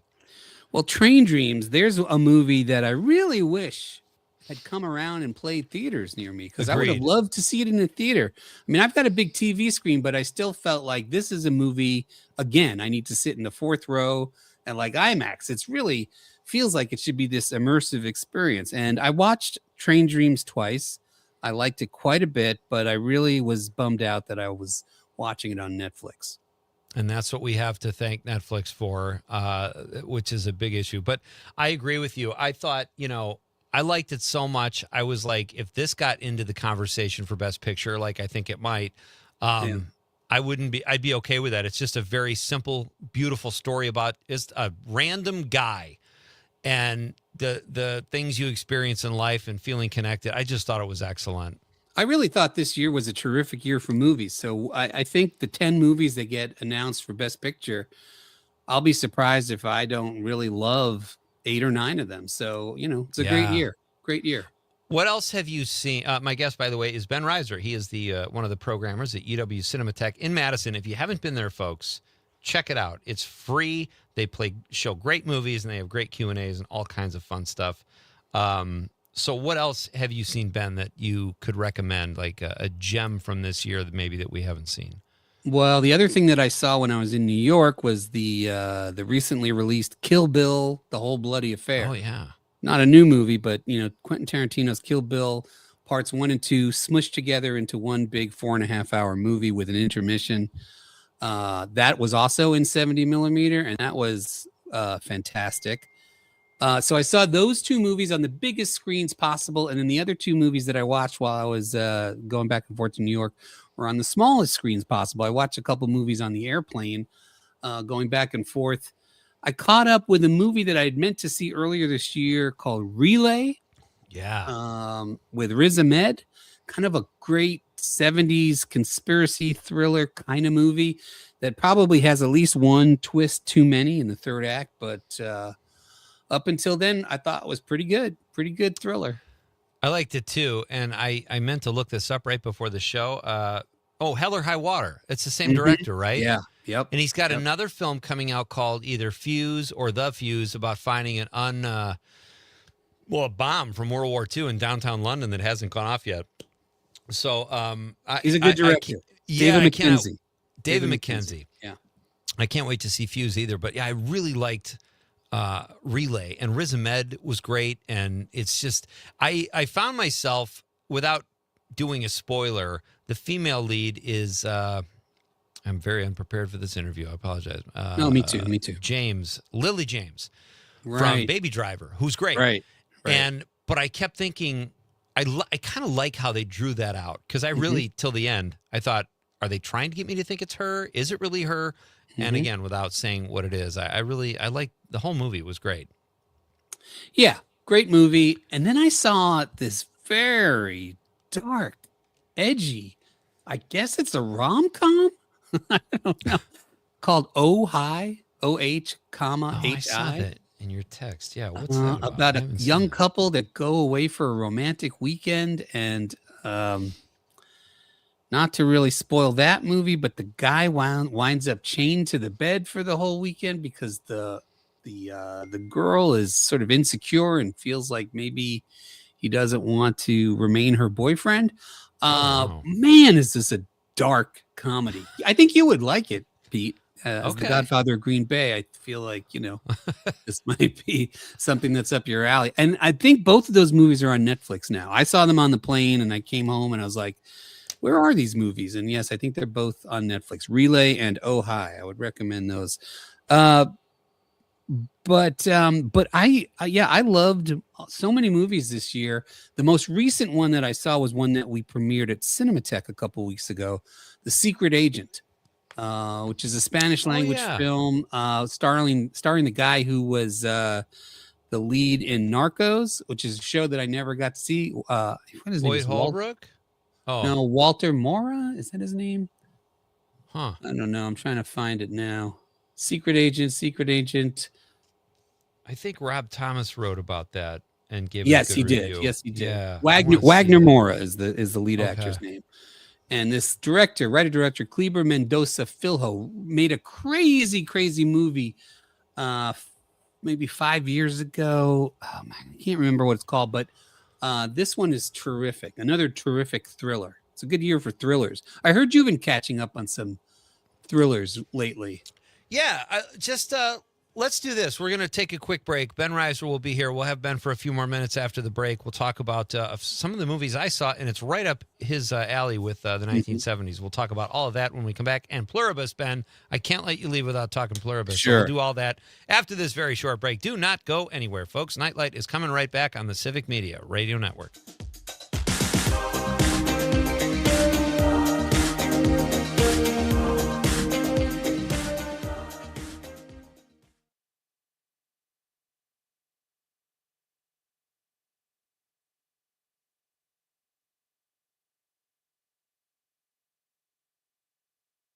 With locations in Appleton and Oshkosh, Insight Eye Care has been serving the Fox Valley since 1972, offering comprehensive eye care services. Their doctors also share a special interest in treating chronic dry eye disease, providing specialty contact lenses, and expert pediatric eye care. Find Insight Eye Care on North Sawyer Street in Oshkosh and Chain Drive in Appleton. Improving lives by improving sight with quality eye care for everyone in your family. Insight Eye Care. Visit wiinsight.com to schedule your eye exam today.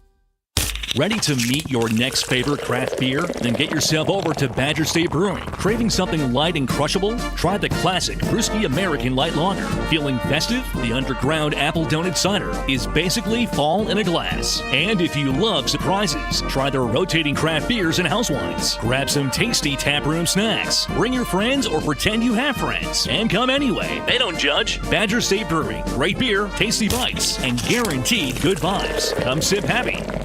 Are you thinking about returning to school this spring? Well, I have the event for you. It's Amanda with another new Wisco 411, here to let you know that Express Admissions Day is coming up on Wednesday, January 7th from 8 until 5 p.m. at all NWTC locations. You can drop in at any time with no registration required and come meet with a specialist at any of the locations to find out how to get started. For more information, head to WGBW.FM and click Events. Today's job market is full of demand for skilled trade workers. Electricians, welders, mechanics, these and other trades are the backbone of every community. They're also a huge part in making sure the Army National Guard is always fulfilling its mission of service to our country and communities. Soldiers train to keep the power flowing, engines running, and supplies moving. The skilled trades these soldiers perform are the same ones needed in today's civilian workforce. Army National Guard soldiers are on the fast track to learning skills that can set them up for success at home with companies looking to hire the best. With options from plumber to helicopter mechanic and everything in between, soldiers are able to select the trades that best fit their lives. Their resumes are being built through their paid training and part-time service. Find out how you too can learn a trade profession and serve your community and country by visiting NationalGuard.com. Sponsored by the Wisconsin Army National Guard. Aired by the Wisconsin Broadcasters Association and this station. You're a storyteller, negotiator, artist, innovator. Whatever your passion, whatever your skills, behind the scenes or in front, you belong here. A career in broadcast media. Local radio and TV stations in every town and city need someone like you. So do what you love and bring your talent to life. Your passion, your skills, your career. You belong here. Learn more at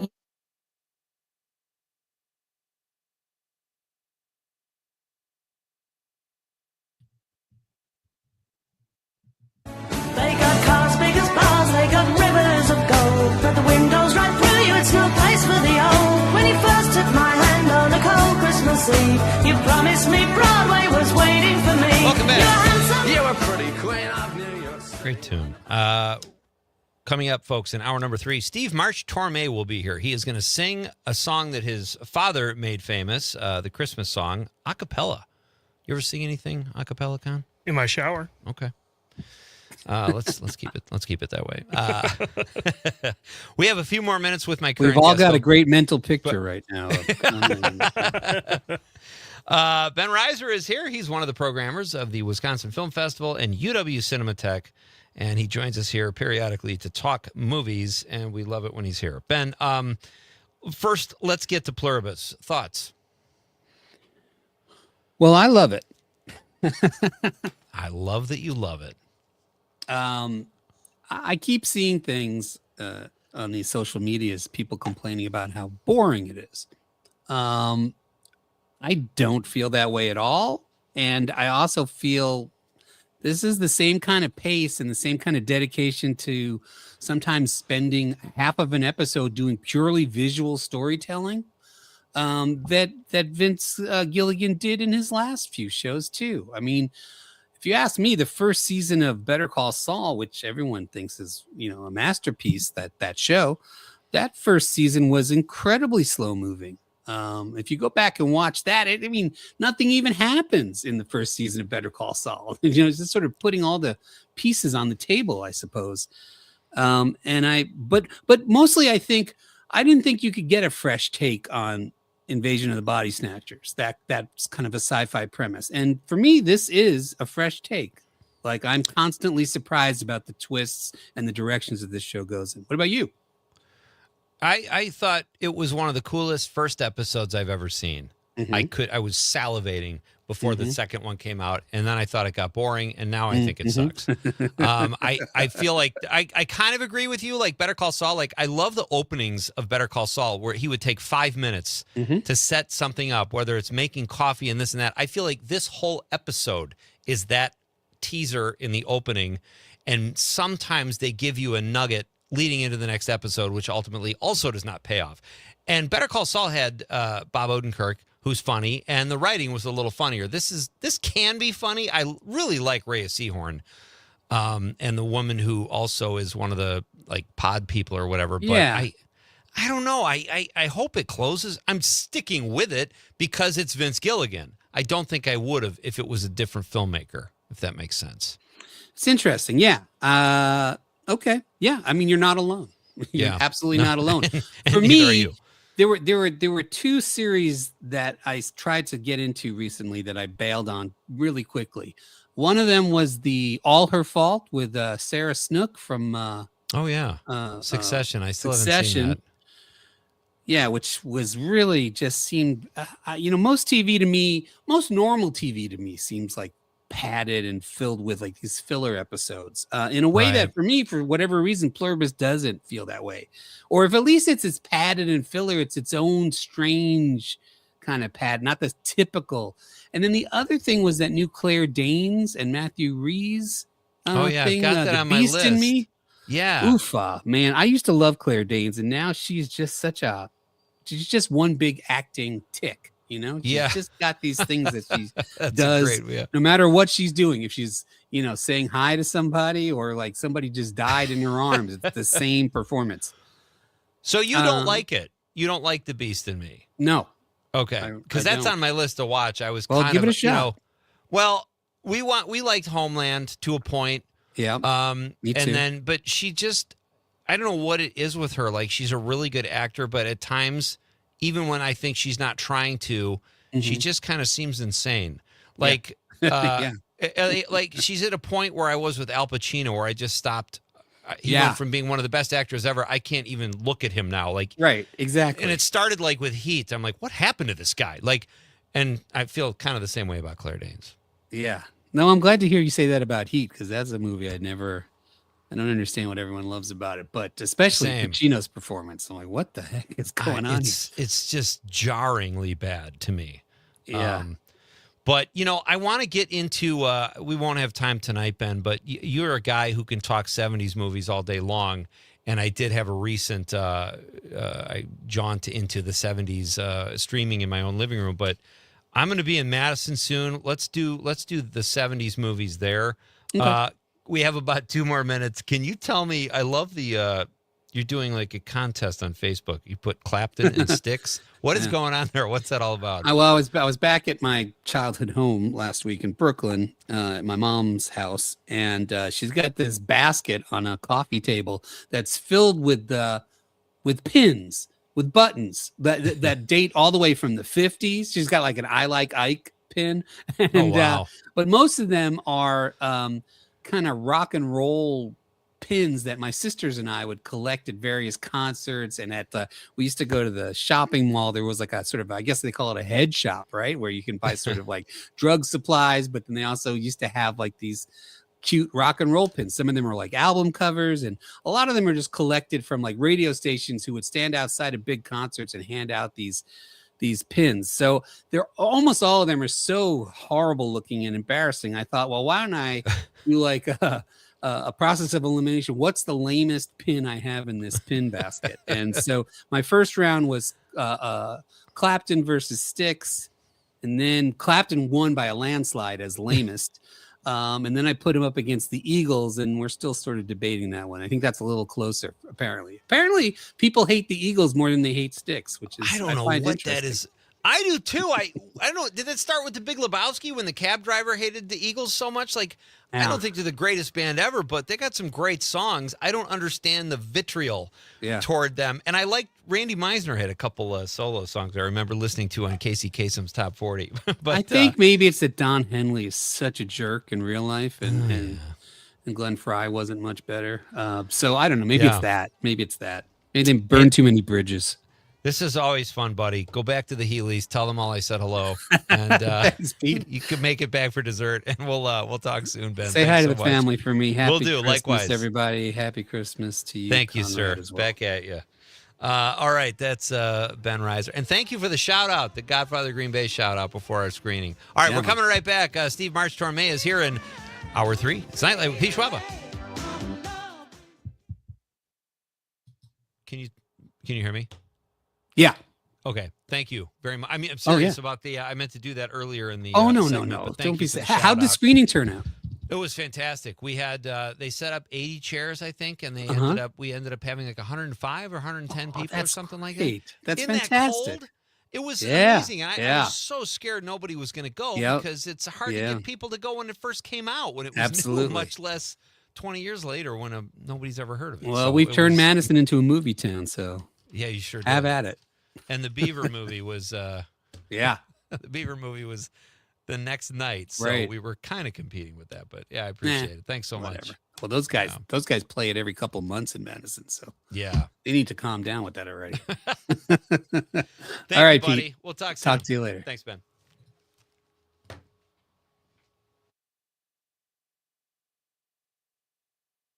Early December in Utah, and that there's a significant amount of evidence to indicate that she was murdered by her mother, Ashley Buzzard. This is ABC News.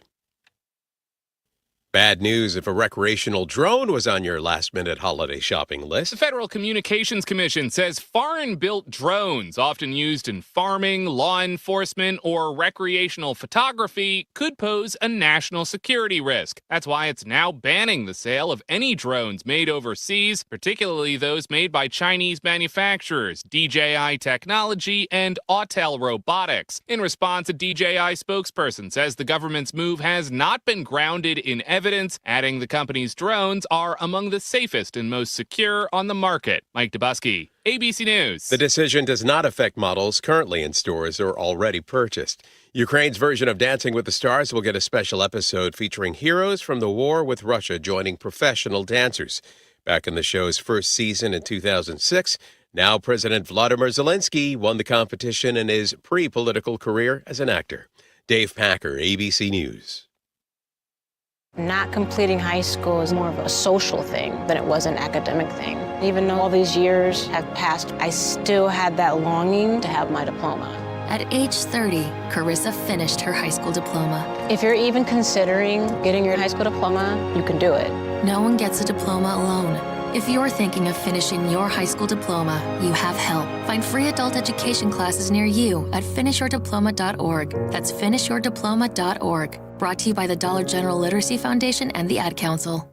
We are the National Park Foundation, and together with you, we're creating a future where every person, every generation, gets their chance at an unforgettable moment. Learn more at nationalparks.org/foundation. You are never far away from your favorite radio station. We're always streaming on TuneIn and the Civic Media app. And if you missed your favorite show or game, listen to a podcast of it anytime on the app or our website, civicmedia.us.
I'm meteorologist Mace Michaels. Tonight, mostly cloudy, a low near 20. More clouds around for Christmas Eve and Christmas Day, highs in the mid-30s. A wintry mix possible late Thursday night. Staying warm for Friday, highs in the upper 30s and mostly cloudy. Right now, it's 33. Small businesses are the heart of America. As the nation's largest nonprofit resource of expert business mentoring, SCORE has helped millions of entrepreneurs build their businesses for free. Find a mentor today at score.org.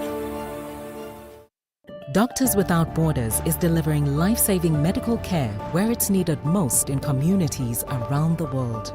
From bandaging war-wounded patients in Sudan to providing clean drinking water in Haiti, we're in more than 70 countries worldwide, bringing patients from sick to recovering, from emergency to aid, from crisis to care.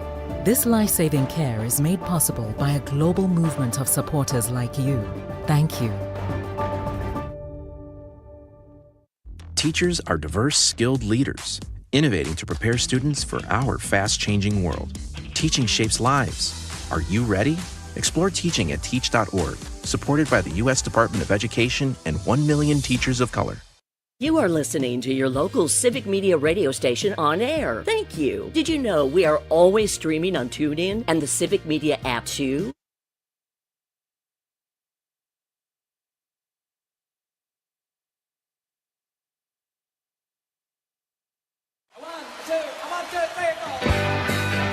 Broadcasting live from the Civic Media Studios in Green Bay, this is Night Light with Pete Schwaba, your inside source on everything entertainment from Wisconsin to Hollywood.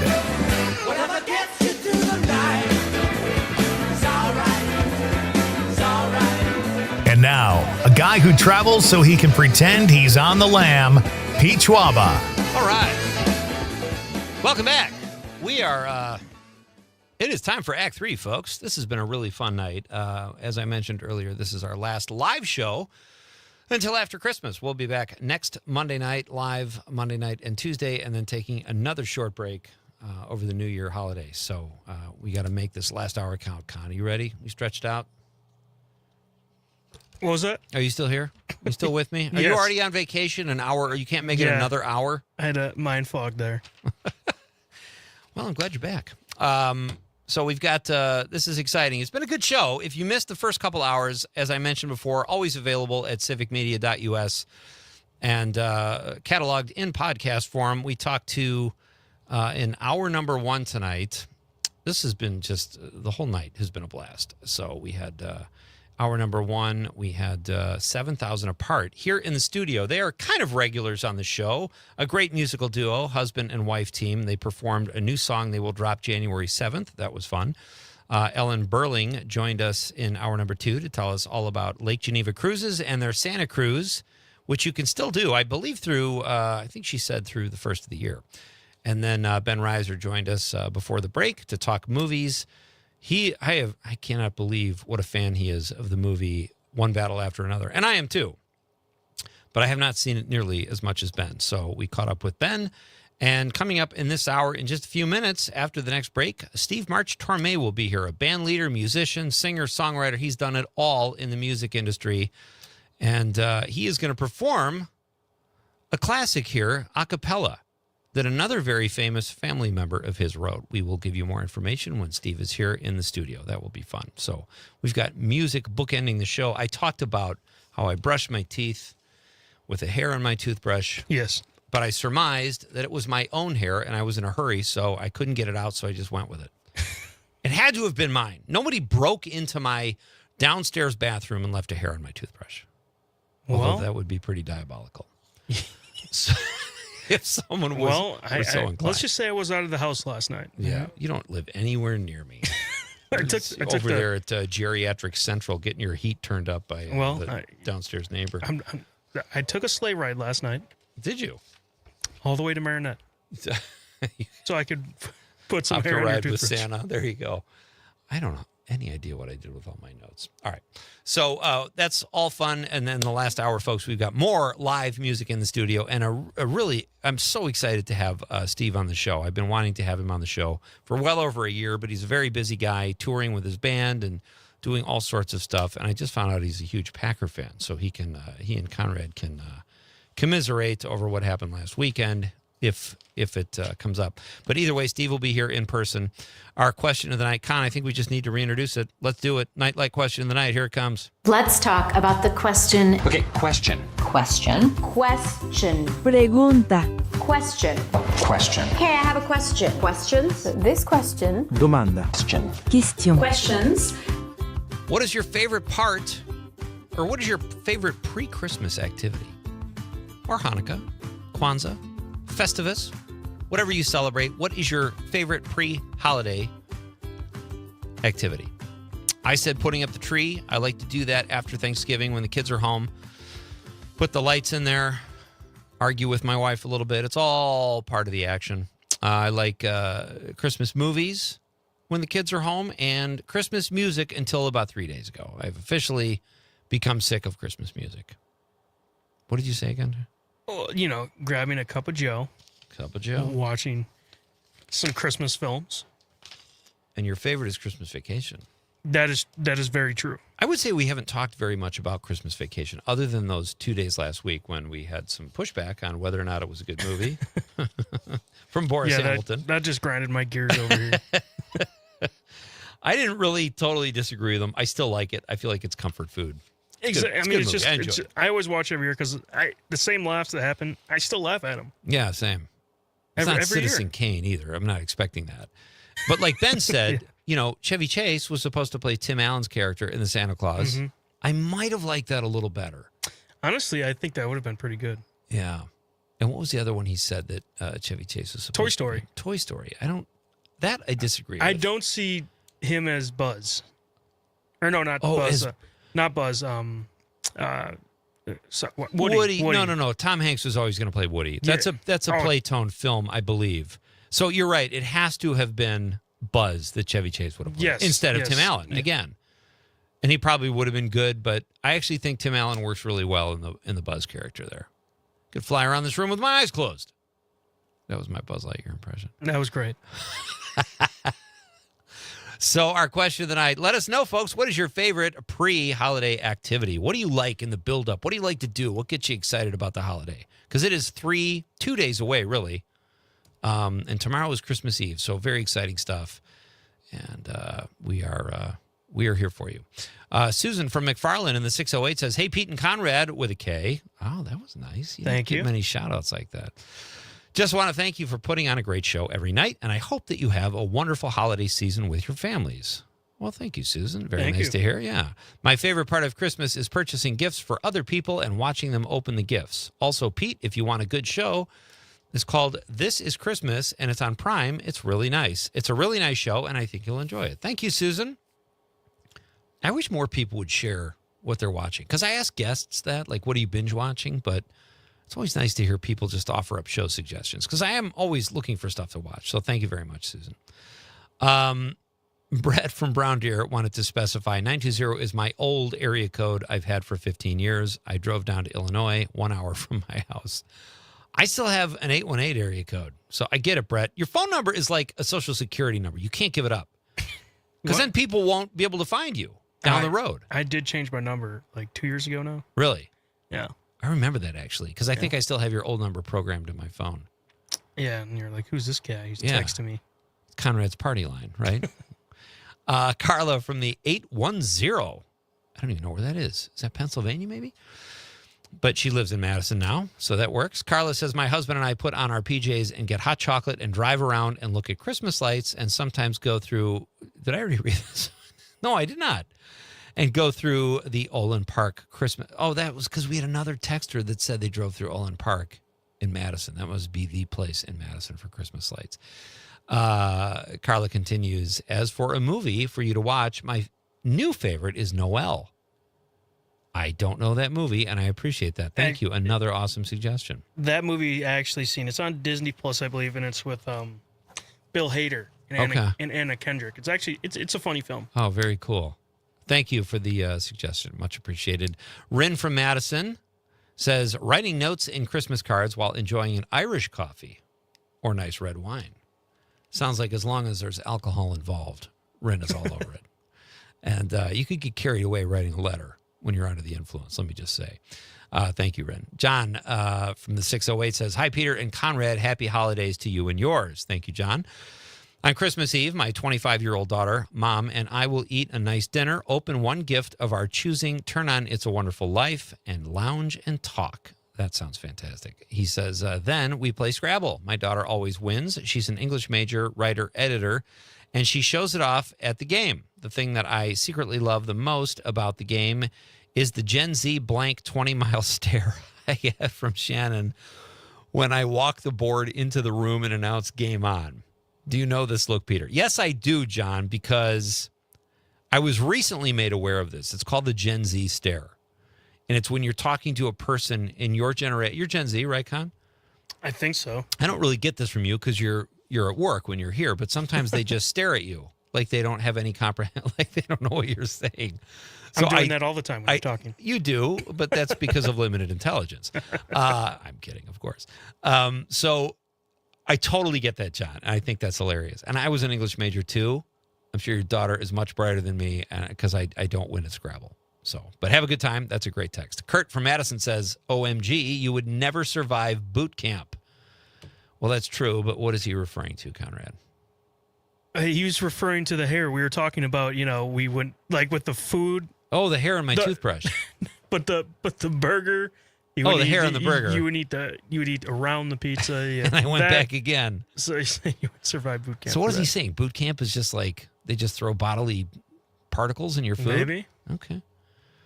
Guess I need to toughen up. Thanks, Kurt. Appreciate it.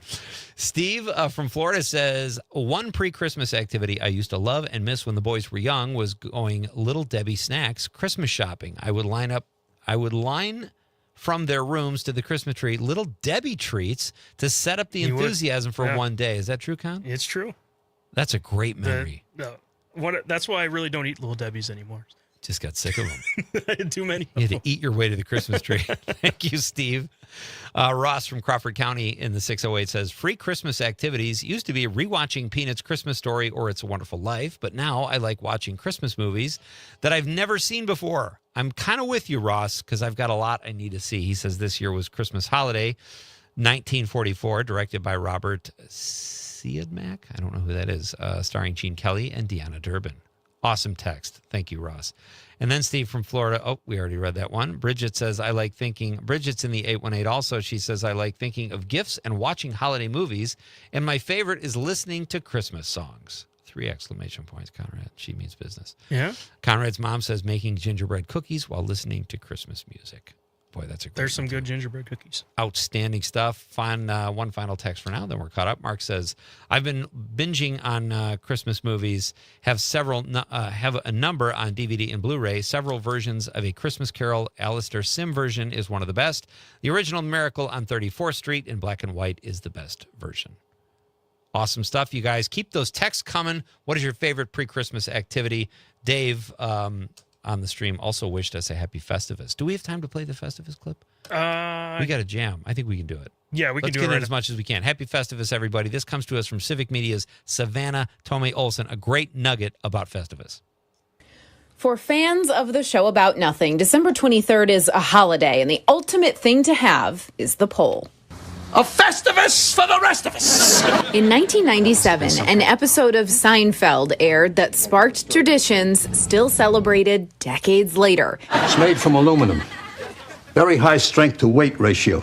In 2005, staff at Wagner Metalworks in Milwaukee thought, hey, we could make a Festivus poll. So they did. Those first years, we were selling a couple thousand a year. CEO Bob Wagner says even when it's not December, you can always find one around here. It sounds like the polls have a life of their own around here. Mine does. It's up year-round in my office. He's had people from as far away as Australia order one, paying $24 for the poll and 3 times that just to ship it. It shows the reach of television. It shows the reach of the shows. There's even one in the state capitol, and former Governor Jim Doyle was a huge Festivus fan. I heard Governor Doyle enjoyed Festivus, and so I sent him one at the State House.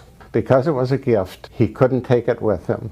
After he left, he sent me a check for the cost of a Festivus pole, and I sent him another copy. Wagner owns the copyright to the term Festivus pole. They're the only ones in the country who can use it. In order to use Festivus pole, they had to get approval from us. Still, you can find all kinds of Festivus items that don't use that special phrase. A friend sent me a tiny little kit, so I had to show it to Bob. I've never seen this one before. I love it. Seinfeld has been off the air nearly 25 years, but Festivus lives on. It's such a clever invention that it has created a life of its own. In Milwaukee, Savannah Tomei. Media. Sturgeon Spirits of Oshkosh. Next door to their cocktail bar and tasting room on Oregon Street is the Ready Room, open for your next event. A private bar with aviation-inspired details. It's ideal for intimate parties, conferences, or holiday parties and reunions. Sturgeon Spirits, 2663 Oregon Street in Oshkosh, and at grocery and liquor stores throughout the Fox Valley. As you begin your holiday travels, buy local, drink global, and take a piece of Oshkosh with you. SturgeonSpirits.com. The autumn fields in Luxembourg reminds us, throughout the history of our country, our armed forces have risked their lives to protect our freedom. They and their families have sacrificed so we can live in peace, and not just us, but our children and grandchildren as well. Let's thank our current troops and veterans and keep them in our prayers. May our troops be safe, and may God bless America. This from the autumn fields in Luxembourg. Call 920-866-2010. Reading aloud to children sharpens their listening skills, expands their vocabularies, and nurtures a lifelong love of reading. That's why Reading is Fundamental, the nation's leading children's literacy nonprofit, offers free monthly read-alouds by popular authors through its Rally to Read program. Visit rallytoread.org to watch the read-alouds and discover exciting reading activities for school and home. Visit rallytoread.org today. Is getting vaccinated on your to-do list? We can help you check that off. You've got this. Yes, you do. See how we've got you at yougotthis.usaging.org. A message from the Aging and Disability Vaccination Collaborative, powered by US Aging. You are never far away from your favorite radio station. We're always streaming on TuneIn and the Civic Media app. And if you missed your favorite show or game, listen to a podcast of it anytime on the app or our website, civicmedia.us. Every 15 seconds, someone is diagnosed with cancer. If it's happened to you or someone you love, the American Cancer Society can help at every step of the journey. Visit cancer.org today.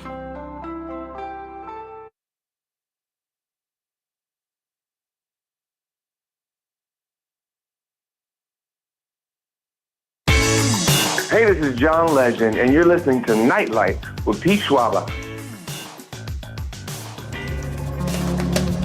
Gonna be some sweet sounds coming down. Welcome back. This is Nightlight. I am Pete Schwaba. It is great to have you here, folks, on this. It's the eve of Christmas Eve, and that is a very exciting. It's Christmas Eve. It is. It's almost better than Christmas Eve because Christmas Eve is typically crazy. You're running around like a maniac. So I'm going to enjoy tonight. I got a Christmas movie waiting for me. My daughter said I could pick it out, so go figure. But right now, we've got a lot more show left, folks, and a guest I'm about to introduce that I'm very excited to have on the show. I've been trying to have this guy on for a year. Not really trying, but I knew of you, Steve, and I wanted to have you on, and I reached out. But I didn't know if you checked Facebook. I didn't know what was going on, but we've got him here tonight. He is a very talented singer, songwriter, band leader. He's mastered many music genres, and now he leads his own 13-piece band called Steam. Making his first appearance on Nightlight is Mr. Steve March Torme. Hey, Steve. Thank you, sir. Thanks for having me. So how do you know about me? I'm on statewide. Stumbled on me somehow. No, not at all. You came highly recommended. Like, I have a lot of live entertainment on the show periodically. Right. I talk about entertainment every night. And I probably had someone from Appleton that told me about you, and I was like, you got to be kidding me. I'll That's take great. That. Yeah. Oh, absolutely. So I have to ask you first, how you were in my hood recently. Which was where? Marinette, Wisconsin. Yes. An hour north at the community a couple of days Center. ago. Yeah. How did that go? Great. We've played Marinette. This is at least our third time, probably our fourth. And we always talk about, we got the concert on the pickleball court tonight. Yeah. Because it is, you know what I'm talking about. It's a rec center. There's a big artificial grass field. So that would be a good place for a concert. Yes, but that's not what we do. We do it in the area that's on concrete. They put up a big stage. We had about 600 people. And then my friend Michael Murphy, who's the guitar player in the group, I always bring a football, and we go over to the artificial turf, and we just play football for about a half an hour and get nice and sweaty before we sing, which is nice in your suit. That would almost give a park outdoor concert if you did it in the turf room. I think that would be kind of cool too. But then, if you take a break on the courts, you can go up and dunk between sets. It was fun. I like that place, and the guy that hosts us every year is really nice, and it's for a good cause. And load-in is a little tough. It's cold. Yeah, you got snow and ice, and you're dragging equipment. Right. But the people are very nice, and we really had a great time at Marinette. Like I said, at least our third year, if not our fourth. That's so great. And the show is kids from 1 to 92. 4 kids from 1 to 92. 4 kids from 1 to 92. Taking the line from Dad's song. Yeah. So tell us about that. Where else do you perform that show? Anywhere people will have you, or? Yes. Wherever I don't mean it like that. No, I mean, but you're right. Wherever they'll put up with us. That's a great festive show, yeah. We did 11 concerts this last month. The only one out of state was Oelwein, Iowa. But we started, I think we started at the PAC in Fox Cities, which is where I live, in Appleton. We did the Fox Cities Performing Arts Center. We did 2 nights at the Thelma Sadov Center for the Arts in Fond du Lac. We were in Wausau. We were in Marinette. We were in Oelwein, Iowa. I'm trying. Elkhart Lake. That was great because we stayed at the Osthoff. Oh, and that very resort nice. is beautiful. Yeah. So 11 concerts. The Grand in Oshkosh, 2 nights. Great. And great audiences, and, we're very lucky. We filled the place up, and they love the show. So, knock on wood. And I love that it's like kind of jazz, right? You got this big... Well, it's all over the place. Yeah. It's all over the place. It's jazz, it's pop, it's some TSO stuff, Trans-Siberian. Okay. It's really... There's an a cappella tune. There's kind of a New Orleans jazz tune. It is all over. I get to sing a song that was originally recorded by Charles Brown and redone by the Eagles called Please Come Home for Christmas. Bells will be ringing, the sad, sad news. And I get to play electric guitar, so I'm a happy boy. And we do Little Drummer Boy with 5 drummers out in front on stage, including myself. The show is extremely varied, which is my favorite part about it. I don't want to see an hour and a half of the same thing I just saw 20 minutes ago. Yeah. So I'm proud of the show. I think it's pretty cool. But it's a big sound, 13 pieces. Yeah. Like in some of these smaller towns probably are not used to seeing They're 13 not. pieces. I know we used to have the Milwaukee Symphony used to come up to Menominee and play this auditorium, which is great. They don't do that anymore. They get, rock cover bands, that kind of stuff, maybe some occasional original music, but 13 pieces. What a fun night for people. Yeah, and everybody can play. I mean, it's not like, a bunch of Wisconsin garage band. No. Right. These are people that, graduated from Lawrence. They're really good musicians. How did you put that band together, and when did you put them together? Well, my friend Michael Bailey and I put this band together. He was in a band for 35 years called Vic Ferrari, and a lot of people in this area know Vic Ferrari. They're a cover band. And Michael and I got together a few years ago. The way he tells it's not quite accurate. He says he was a teacher at St. Mary's. And he said, so this guy walks into my school and says, I want to be in a band with you. And I said, who the hell are you? I go, that's not quite how it happened. I don't go driving around to high schools going, maybe you have a music director. Can I come in? So somehow he and I ended up together. And I've never really wanted to be in a cover band. It's not my thing. Yeah. I'm a solo artist. I write. I like doing original material, but I said, if I'm going to do a cover band for fun, let's do a cover band that plays the songs that people don't hear every day, that they don't hear at every wedding. I have no interest in that. Right. I don't want to get on stage and sing Stand By Me. Go to a wedding. Right.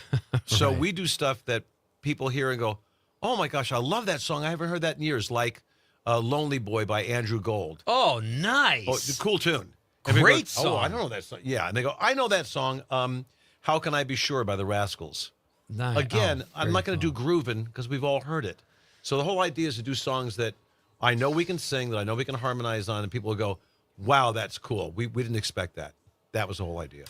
Steve March Torme is here, folks. You mentioned your dad. We'll tell people who your dad is after the news, because that's a pretty cool story too. But I just heard Chevy Van the other day, and I actually loved. Remember that song from the 70s? Gonna love you in my Chevy Van. And, oh, yeah. Oh, all these great that's going songs. back. Yep. All right, so Steve is here. We're going to break for the news, and we'll be right back. He's going to sing a song. I am? Oh, my gosh. You better start warming up. All right. All right, we're coming right back. It's Nightlight with Pete Schwaba on the Civic Media Radio Network.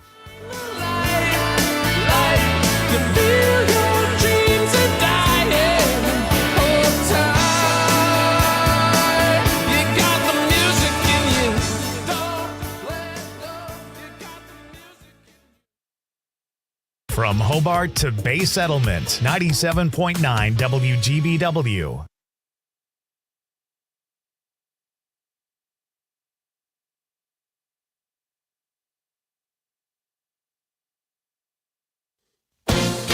ABC News, I'm Dave Packer.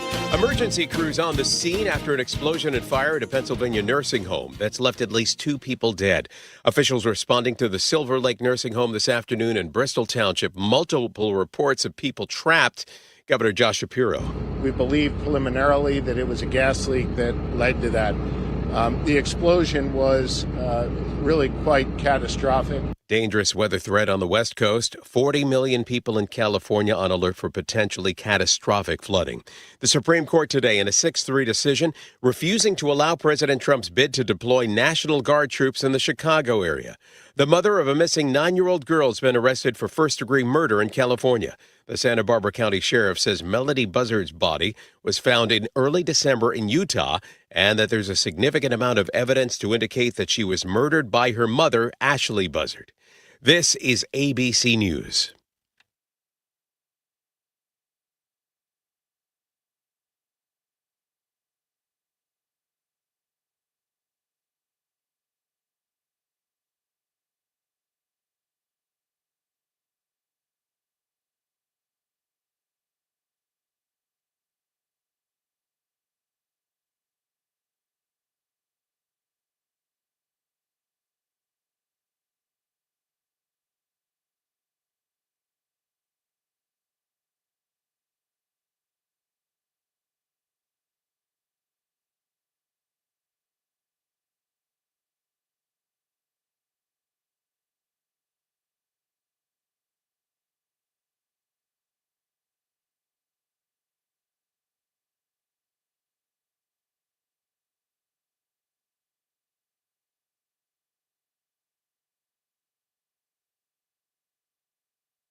I'm meteorologist Mace Michaels. Tonight, mostly cloudy, a low near 20. More clouds around for Christmas Eve and Christmas Day, highs in the mid-30s. A wintry mix possible late Thursday night. Staying warm for Friday, highs in the upper 30s and mostly cloudy. Right now, it's 33.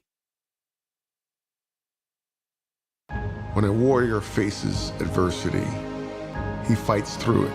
He finds a way. Freedom isn't free. Rolling strong. Belief. Believe you can, and you will. Wheelchairs for Warriors provides mobility solutions to veterans and first responders injured in the line of duty. Join the mission and visit wheelchairsforwarriors.org. You are listening to your local Civic Media radio station on air. Thank you. Did you know we are always streaming on TuneIn and the Civic Media app too? And if you miss a show or game, find it wherever you get your podcasts or on our website, civicmedia.us. The Elder Care Locator is here to help you live your best life as you age at home. Our call center advisors are ready to connect you with trustworthy local experts. Help is just a phone call away at 1-800-677-1116. Being blind doesn't look how others may think. Retinitis pigmentosa.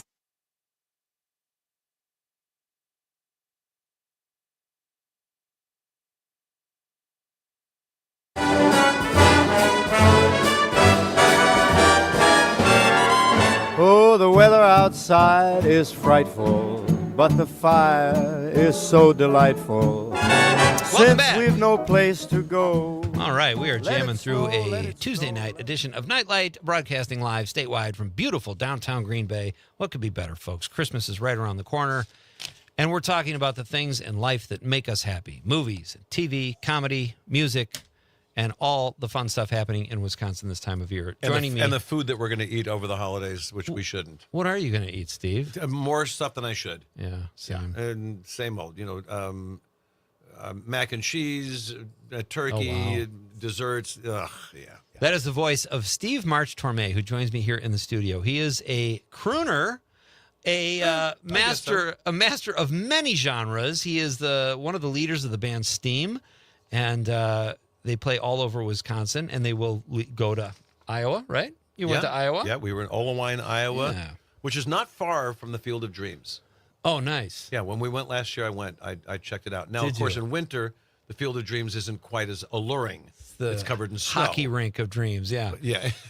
That's exactly. right. There was no Kevin Costner there. No. Steve, you have a famous dad, a famous crooner, and you mentioned your father in the previous segment. And tell us about Mel Torme and how did he influence you? Because a lot of people won't follow their very famous parent into that line of work. You did. That must have been somewhat intimidating, I think. Very, very good question, which I will clear up immediately. Okay. So Mel Torme is my real father, my birth father, and a wonderful musician, terrific singer, drummer, arranger, writer, all that stuff. But my folks got divorced when I was 2.5, so I never really lived with Mel Torme. Okay. My mom married a guy who at the time was better known than Mel Torme was in the entertainment field. His name was Hal March, and Hal was the host of the $64,000 Question Show, which was a huge television show. Yeah. And then he was on Broadway in a play called Come Blow Your Horn. A very, very talented guy, and he's the person that got me into sports. When I was a kid, I wanted to be a Major League Baseball player. That's been my first love from the beginning, has been baseball. Yeah. So when people ask me, so what's it like being Mel's son and all these musicians you were around, and did you meet Count Basie and Ella? No, I was around Hal's friends, who were all the Borscht Belt comedians. So our dinner parties every weekend were Jan Murray, Lucille Ball, Milton Berle, Buddy Hackett, Jack Carter. This is who I was around all the time, because Hal had a great sense of humor, and he was funny, and he liked, my mom and dad liked having dinner parties and having these people over. Why wouldn't you? You're going to laugh all night.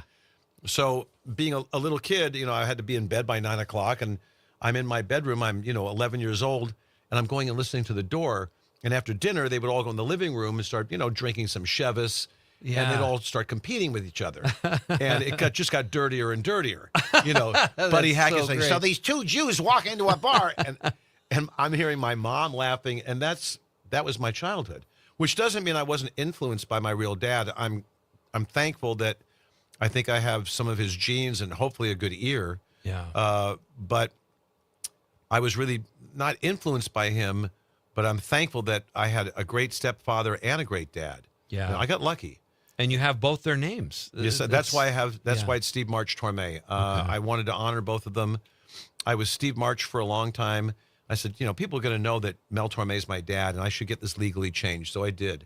Okay. In Wisconsin. Nice. Yeah, okay. yeah. So, all right.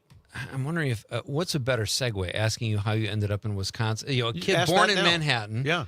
And then you lived in Beverly Hills. You're around. That's what I got excited about when I was reading about you the other my day. bio? Well, the bio, and just that, like, I thought it was cool that you were Mel Torme's son, but also when I saw who your stepfather was, I was like, I mean, I was a nationally touring comedian for 7 years. Then I got lucky and sold the script. So I kind of segued out of stand-up, but you're always a comedian, and I love comedians. And I was so envious of you reading about who you grew up around, Well, I've been asked many times, you ever thought about doing stand-up? I said, not for a second. Yeah. Not a chance. That's the hardest gig in the world.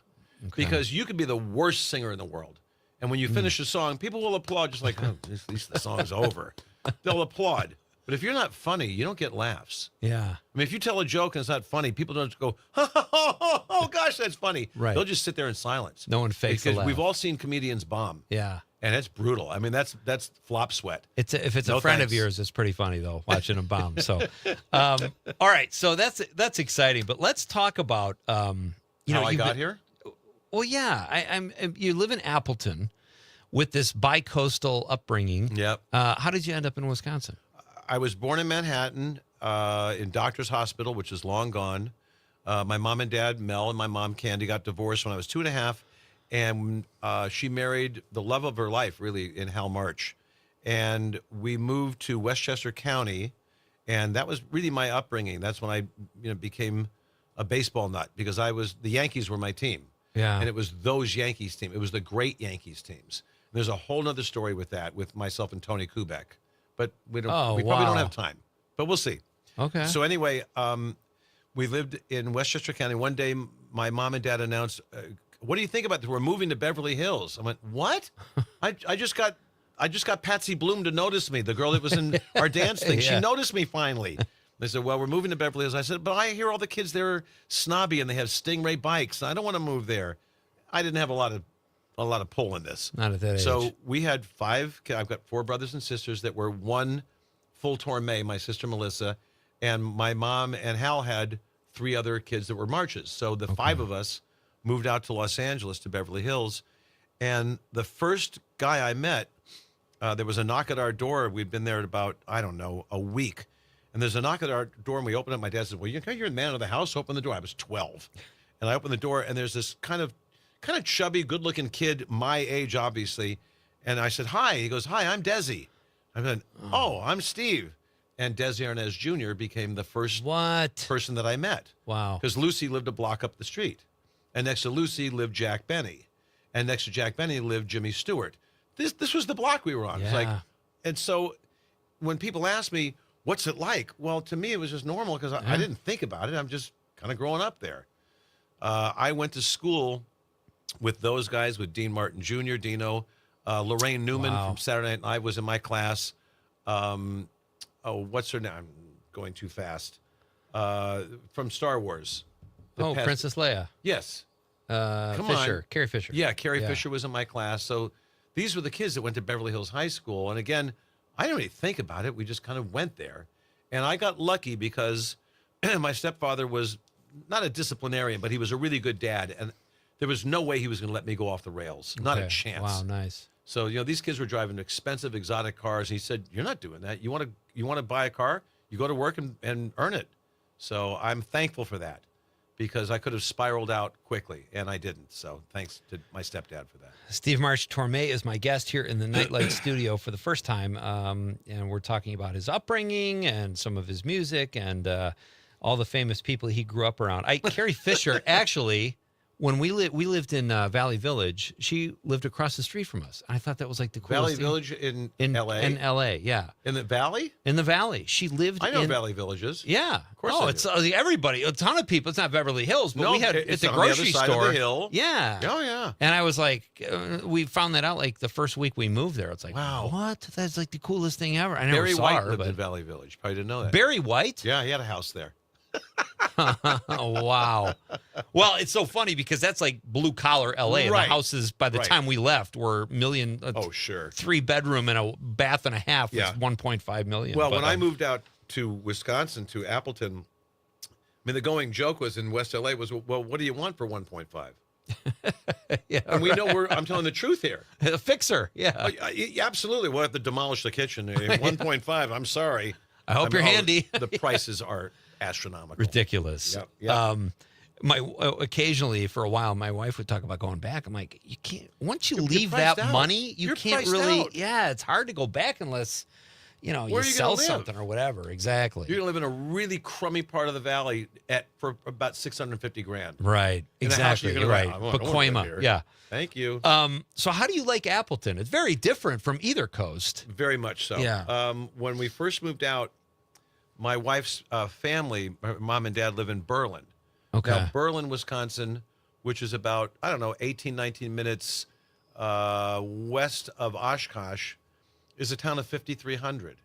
And when we talked about that, when we were living in a decent townhouse in Santa Monica, not posh, but nice, and fairly expensive. We were lucky to have it. And my wife one day said, "What do you think about the idea of us moving closer to mom and dad?" Because we would come out and spend time with her parents, and we had just had our first child. Okay. And my brothers and sisters are displaced; they're all over the place. We had no help with our baby, and my mom and dad were gone. And I said, what do you mean living in Wisconsin? Because what do you think about moving there? I said, hon, I like visiting mom and dad, but I don't see me living on a property with silos. That's just not me. That's a big I'm from change. Manhattan. Come on. And we made a pros and cons list and realized, you know what? From what I do for a living, which is doing concerts and singing, I can do it from the middle of the country. Right. It'll be easier to go to East Coast and West Coast than it will be to go all the way from L.A. to Florida or New York and come all the way back. I convinced myself, okay, let's go out to Wisconsin. Maybe we can actually own a house one day, which we had no chance of in Los Angeles. Right. Just too expensive. Yeah. And that's how we ended up there. We ended up moving to Berlin, Wisconsin. We bought my wife's grandparents' house. They had both passed away recently, but the house had not been sold yet. We bought it, fixed it up, made a little bit of money, and then we started looking around, what would be a nice place to live? And everybody said, check out Appleton. Yeah. They've got good schools. It's pretty safe. It's a nice area. And there's a bar every 12 feet, which I didn't really care about, but it's the truth. If You you've don't been have to to College drive. Avenue Yeah, in right. Appleton, not unlike Green Bay. Right. And that's how we ended up in Appleton. I like it. I mean, my two daughters have gone to school there. They went through the Appleton school system, which surprisingly, which is unfair for me to say, is pretty good. Yeah. The school system's pretty good. I mean, they went to Appleton North, which is a good elementary school, and they're out of high school, and both my girls are in college now. Wow. That went by really quickly. Yeah, no kidding. So you've been Holy here, they were smokes. young, so you've I've been been here here at least 19 15-ish? years. Okay, 19 years. Wow. Oh, my God. It's a very, How's that? I'm only 32 years old. So how did that happen? You have that look about you that, and I don't want to say it's like an LA thing, but you look younger than you are. I sold my You're soul. 94. I sold my soul to the devil a long time ago. But it is an easy place to live, right? Like you've got I think so. in Northeast Wisconsin, you've got some culture. You've got I agree. there's a bustle here. It's not It's not also LA, a college but town. Lawrence University makes a Right. big difference. Exactly. If it was just a little burg in Wisconsin, it'd be different. But it's that school is very good. Gets very good teachers, good musicians. Apple. It's got a Fox Cities Performing Arts Center, Yeah, which is PhD, legit. sure. I mean, it's not just. I saw local Les Mis people. there 3 years ago. It was great, As and I'd did seen I. it other places, and it was just as good. Like it's fantastic. Yeah, and So- they get local acts. Yeah. They get Diana Ross. They get the Temptations. They get people that are touring Broadway shows. So, Fantastic. All right, Steve March Torme is here in the studio. When we come back, he is going to sing a classic for us. He's already agreed to do this before I paid him. Did I pay you? What did I offer you? We'll be get here? to that. Okay. Because the We'll price work just that went out. up. Conrad, go to the petty cash. And, And when I say petty, I mean really petty. We're coming right back to close this thing down with our new pal, Steve March Torme. It's Pete Schwaba and Nightlight on the Civic Media Radio Network.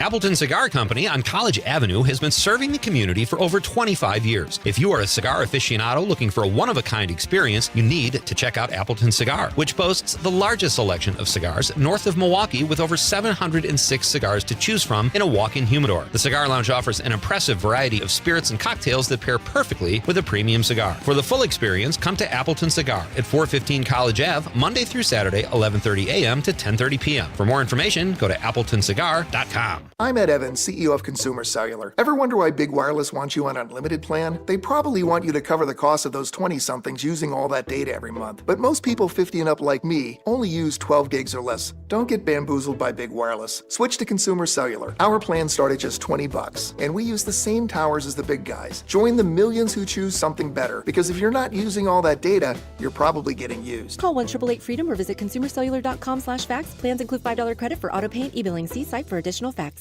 With locations in Appleton and Oshkosh, Insight Eye Care has been serving the Fox Valley since 1972, offering comprehensive eye care services. Their doctors also share a special interest in treating chronic dry eye disease, providing specialty contact lenses, and expert pediatric eye care. Find Insight Eye Care on North Sawyer Street in Oshkosh and Chain Drive in Appleton. Improving lives by improving sight with quality eye care for everyone in your family. Insight Eye Care. Visit WIinsight.com to schedule your eye exam today. You're a storyteller, negotiator, artist, innovator. Whatever your passion, whatever your skills, behind the scenes or in front, you belong here. A career in broadcast media. Local radio and TV stations in every town and city need someone like you. So do what you love and bring your talent to life. Your passion, your skills, your career. You belong here. Learn more at youbelonghere.media. You are never far away from your favorite radio station. We're always streaming on TuneIn and the Civic Media app. And if you missed your favorite show or game, listen to a podcast of it anytime on the app or our website, civicmedia.us. I was stuck in a state of panic and endless rituals. So I made the call. Mental health care works when you make the call. Visit mentalhealthcareworks.org. A message from the American Psychiatric Association Foundation. Not completing high school is more of a social thing than it was an academic thing. Even though all these years have passed, I still had that longing to have my diploma. At age 30, Carissa finished her high school diploma. If you're even considering getting your high school diploma, you can do it. No one gets a diploma alone. If you're thinking of finishing your high school diploma, you have help. Find free adult education classes near you at finishyourdiploma.org. That's finishyourdiploma.org. Brought to you by the Dollar General Literacy Foundation and the Ad Council.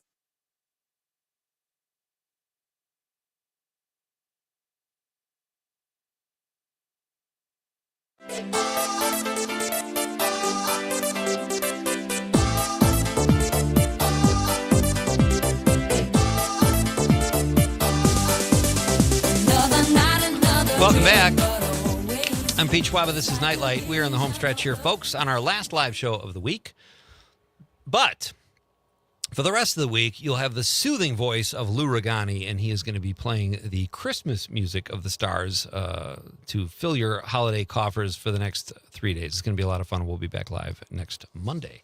Steve March Torme is here. He is a musician, singer, songwriter, band leader, all kinds of stuff. He is the master of all musical genres. And our pal Terry Barr, who we do Bar Band Friday night with here, is listening, and she says, this interview with Steve March Torme is awesome. Great stories. Thank you, Terry. I love when Terry's listening to the show. So you're talking about all these people you grew up around, Steve, and I find that fascinating. But also, I'm sure at some point they're just people. They're your neighbors, and that's Absolutely. what you're used to. So you still went into this crazy business with a famous father and a famous stepfather, and was that intimidating? How did you? That takes a lot of guts in a way. Yeah, and again, when people have asked me about that, they said, "Does it? What's it like having that last name?" I said, "Well, to be honest with you, if you have a famous last name and you're not very good at what you do, it's not going to matter. It's not going to help you one bit. And if you have a famous last name and you're good at what you do, it's not going to matter. You're just going to do it." Right. So I do my homework, and I mean, the last thing I want to do is get on stage and have people say, well, he's okay, but he ain't no Mel Torme. I mean, the guy, I heard some flat notes there, and his intonation isn't so good. His timing isn't that good. I've never tried to be like my dad. There's no reason to. He did what he did, and he was very good at it. I do what I do and try to be as good at it as I can. And again, if you've got a famous last name, it's up to you to do what you do best. And to be brutally honest with you, I can't do anything else. I really can't. I mean, I'm a performer, and I sing and I write. I play piano. I play guitar. I wanted to be a baseball player. I was pretty good, but not good enough to be a pro. So it was like, this is what I enjoy doing. So that's a simple answer. That's great. And as an artist, all you have is yourself. Your whether it's a comedian, artist, or musician, your point of view, what you bring to it. That's what makes you special. You have to sell you. We're not selling shoes. They can speak for themselves. You can be a horrible human being, but I like those shoes. But when you're in the entertainment business, you have to sell you constantly. Yeah. And that's tricky. Yeah. You know, you don't want to alienate people. You want to be true to yourself. So it's interesting. I'm preaching to the choir. You know this. Yeah. Sometimes selling shoes, though, doesn't sound that bad. I will be honest. Hey, you offered to sing this earlier. I would love it if you sang the song your dad made famous, the Christmas song. Would you, and a cappella, which is very impressive. So I wrote a song, and not to compete with Dad. It's a song that we do in all of our shows, and we play it on 91.1 The Avenue. They're playing it right now, as a matter of fact, during the holiday season, called I Remember Christmas Time, which was a reminiscence of kind of looking back on my life when I was living in Berlin and saying, God, you were born in Manhattan. I mean, you met Mickey Mantle at Toots Shores. You lived in Beverly Hills, and now you're living in Berlin, Wisconsin. Population of 5,300, and you have 2 young daughters. And I was at a park with my girls, and I was hearing them laughing. And I started thinking about how different my life had become, and it was good. It was like, oh, this is great. My girls feel safe. They're secure. And that's how that song came about. Dad's song, and some people might not know this story. In 1945, it was one of the hottest summers in the history of Los Angeles County. And July, do you have two seconds for this? Yeah, okay. Listen, we're done at 8 o'clock on then I the better nose. sing it soon. But whatever one you want. Then I better start singing if it now. If something's personal to you, go for that route. I'll tell too. afterwards, okay? Okay. So here's the song that Dad wrote. Chestnuts roasting on an open fire, Jack Frost nipping at your nose, Yuletide carols being sung by a choir, and folks dressed up like Eskimos. Everybody knows a turkey and some mistletoe will help to make the season bright. Tiny tots with their eyes all aglow will find it hard to sleep tonight. They know that Santa's on his way. He's loaded lots of toys and goodies on his sleigh. And every mother's child is gonna spy to see if reindeer really know how to fly. And so I'm offering this simple phrase to kids from 1 to 92. Although it's been said many times, many ways, Merry Christmas, Merry Christmas, Merry Christmas to you. Wow. And that's the song. So Dad, so 1945, smooth. We got a couple of seconds. There were a couple of Jewish songwriters that were getting together to write a song. Famous guys, Sammy Cahn and Julie Stein. Yeah. And it was 2 weeks before that song was written, and it was on a very hot day in Los Angeles. And they're working on this song, and Julie Stein said to Sammy Cahn, "You've got a convertible. Let's drive to Santa Monica. I'm sweating. I'm miserable. We'll get some fresh air. We'll come back and finish the song." And Sammy Cahn said, "We're so close. Let's finish it now. Let's stay here." And they did. And those 2 Jewish songwriters wrote Let It Snow on that day. Oh, 2 weeks later, Dad had a writing session with Bob Wells, his partner, his songwriter, and they didn't know what they were going to write. And Dad went over to Bob Wells' his house in the San Fernando Valley, which is usually 10 to 15 degrees hotter than West LA, as you know. Yeah. And he went up to the front door, and he knocked on the front door, and no answer. He walked inside, and he could hear that the shower was going. Bob was showering at 9 o'clock in the morning to kind of stay cool. Dad saw a piece of paper on the piano, it had 4 lines of lyrics on it. Bob walked out of the shower. Dad looked at him and said, Bob, at least put on a towel. That's not really what he said. What he really said was, I think we have a song here. And that day, 2 weeks after Let It Snow, Bob Wells and Mel Torme wrote the Christmas song. That is gorgeous. And what a great way to come back, please, and sing your song, too. I would love that. I'd be more than happy Steve March Torme, what a great way to go into the holidays. Bob, Thank put you, on a towel. Thank you, sir. Thanks to Ben Reiser and 7,000 Apart and Ellen Burling. Thanks for all your texts and calls. Merry Christmas. Happy holidays, everyone. On behalf of the lovable producer, Conrad, I'm Pete Schwaba saying good night, Wisconsin.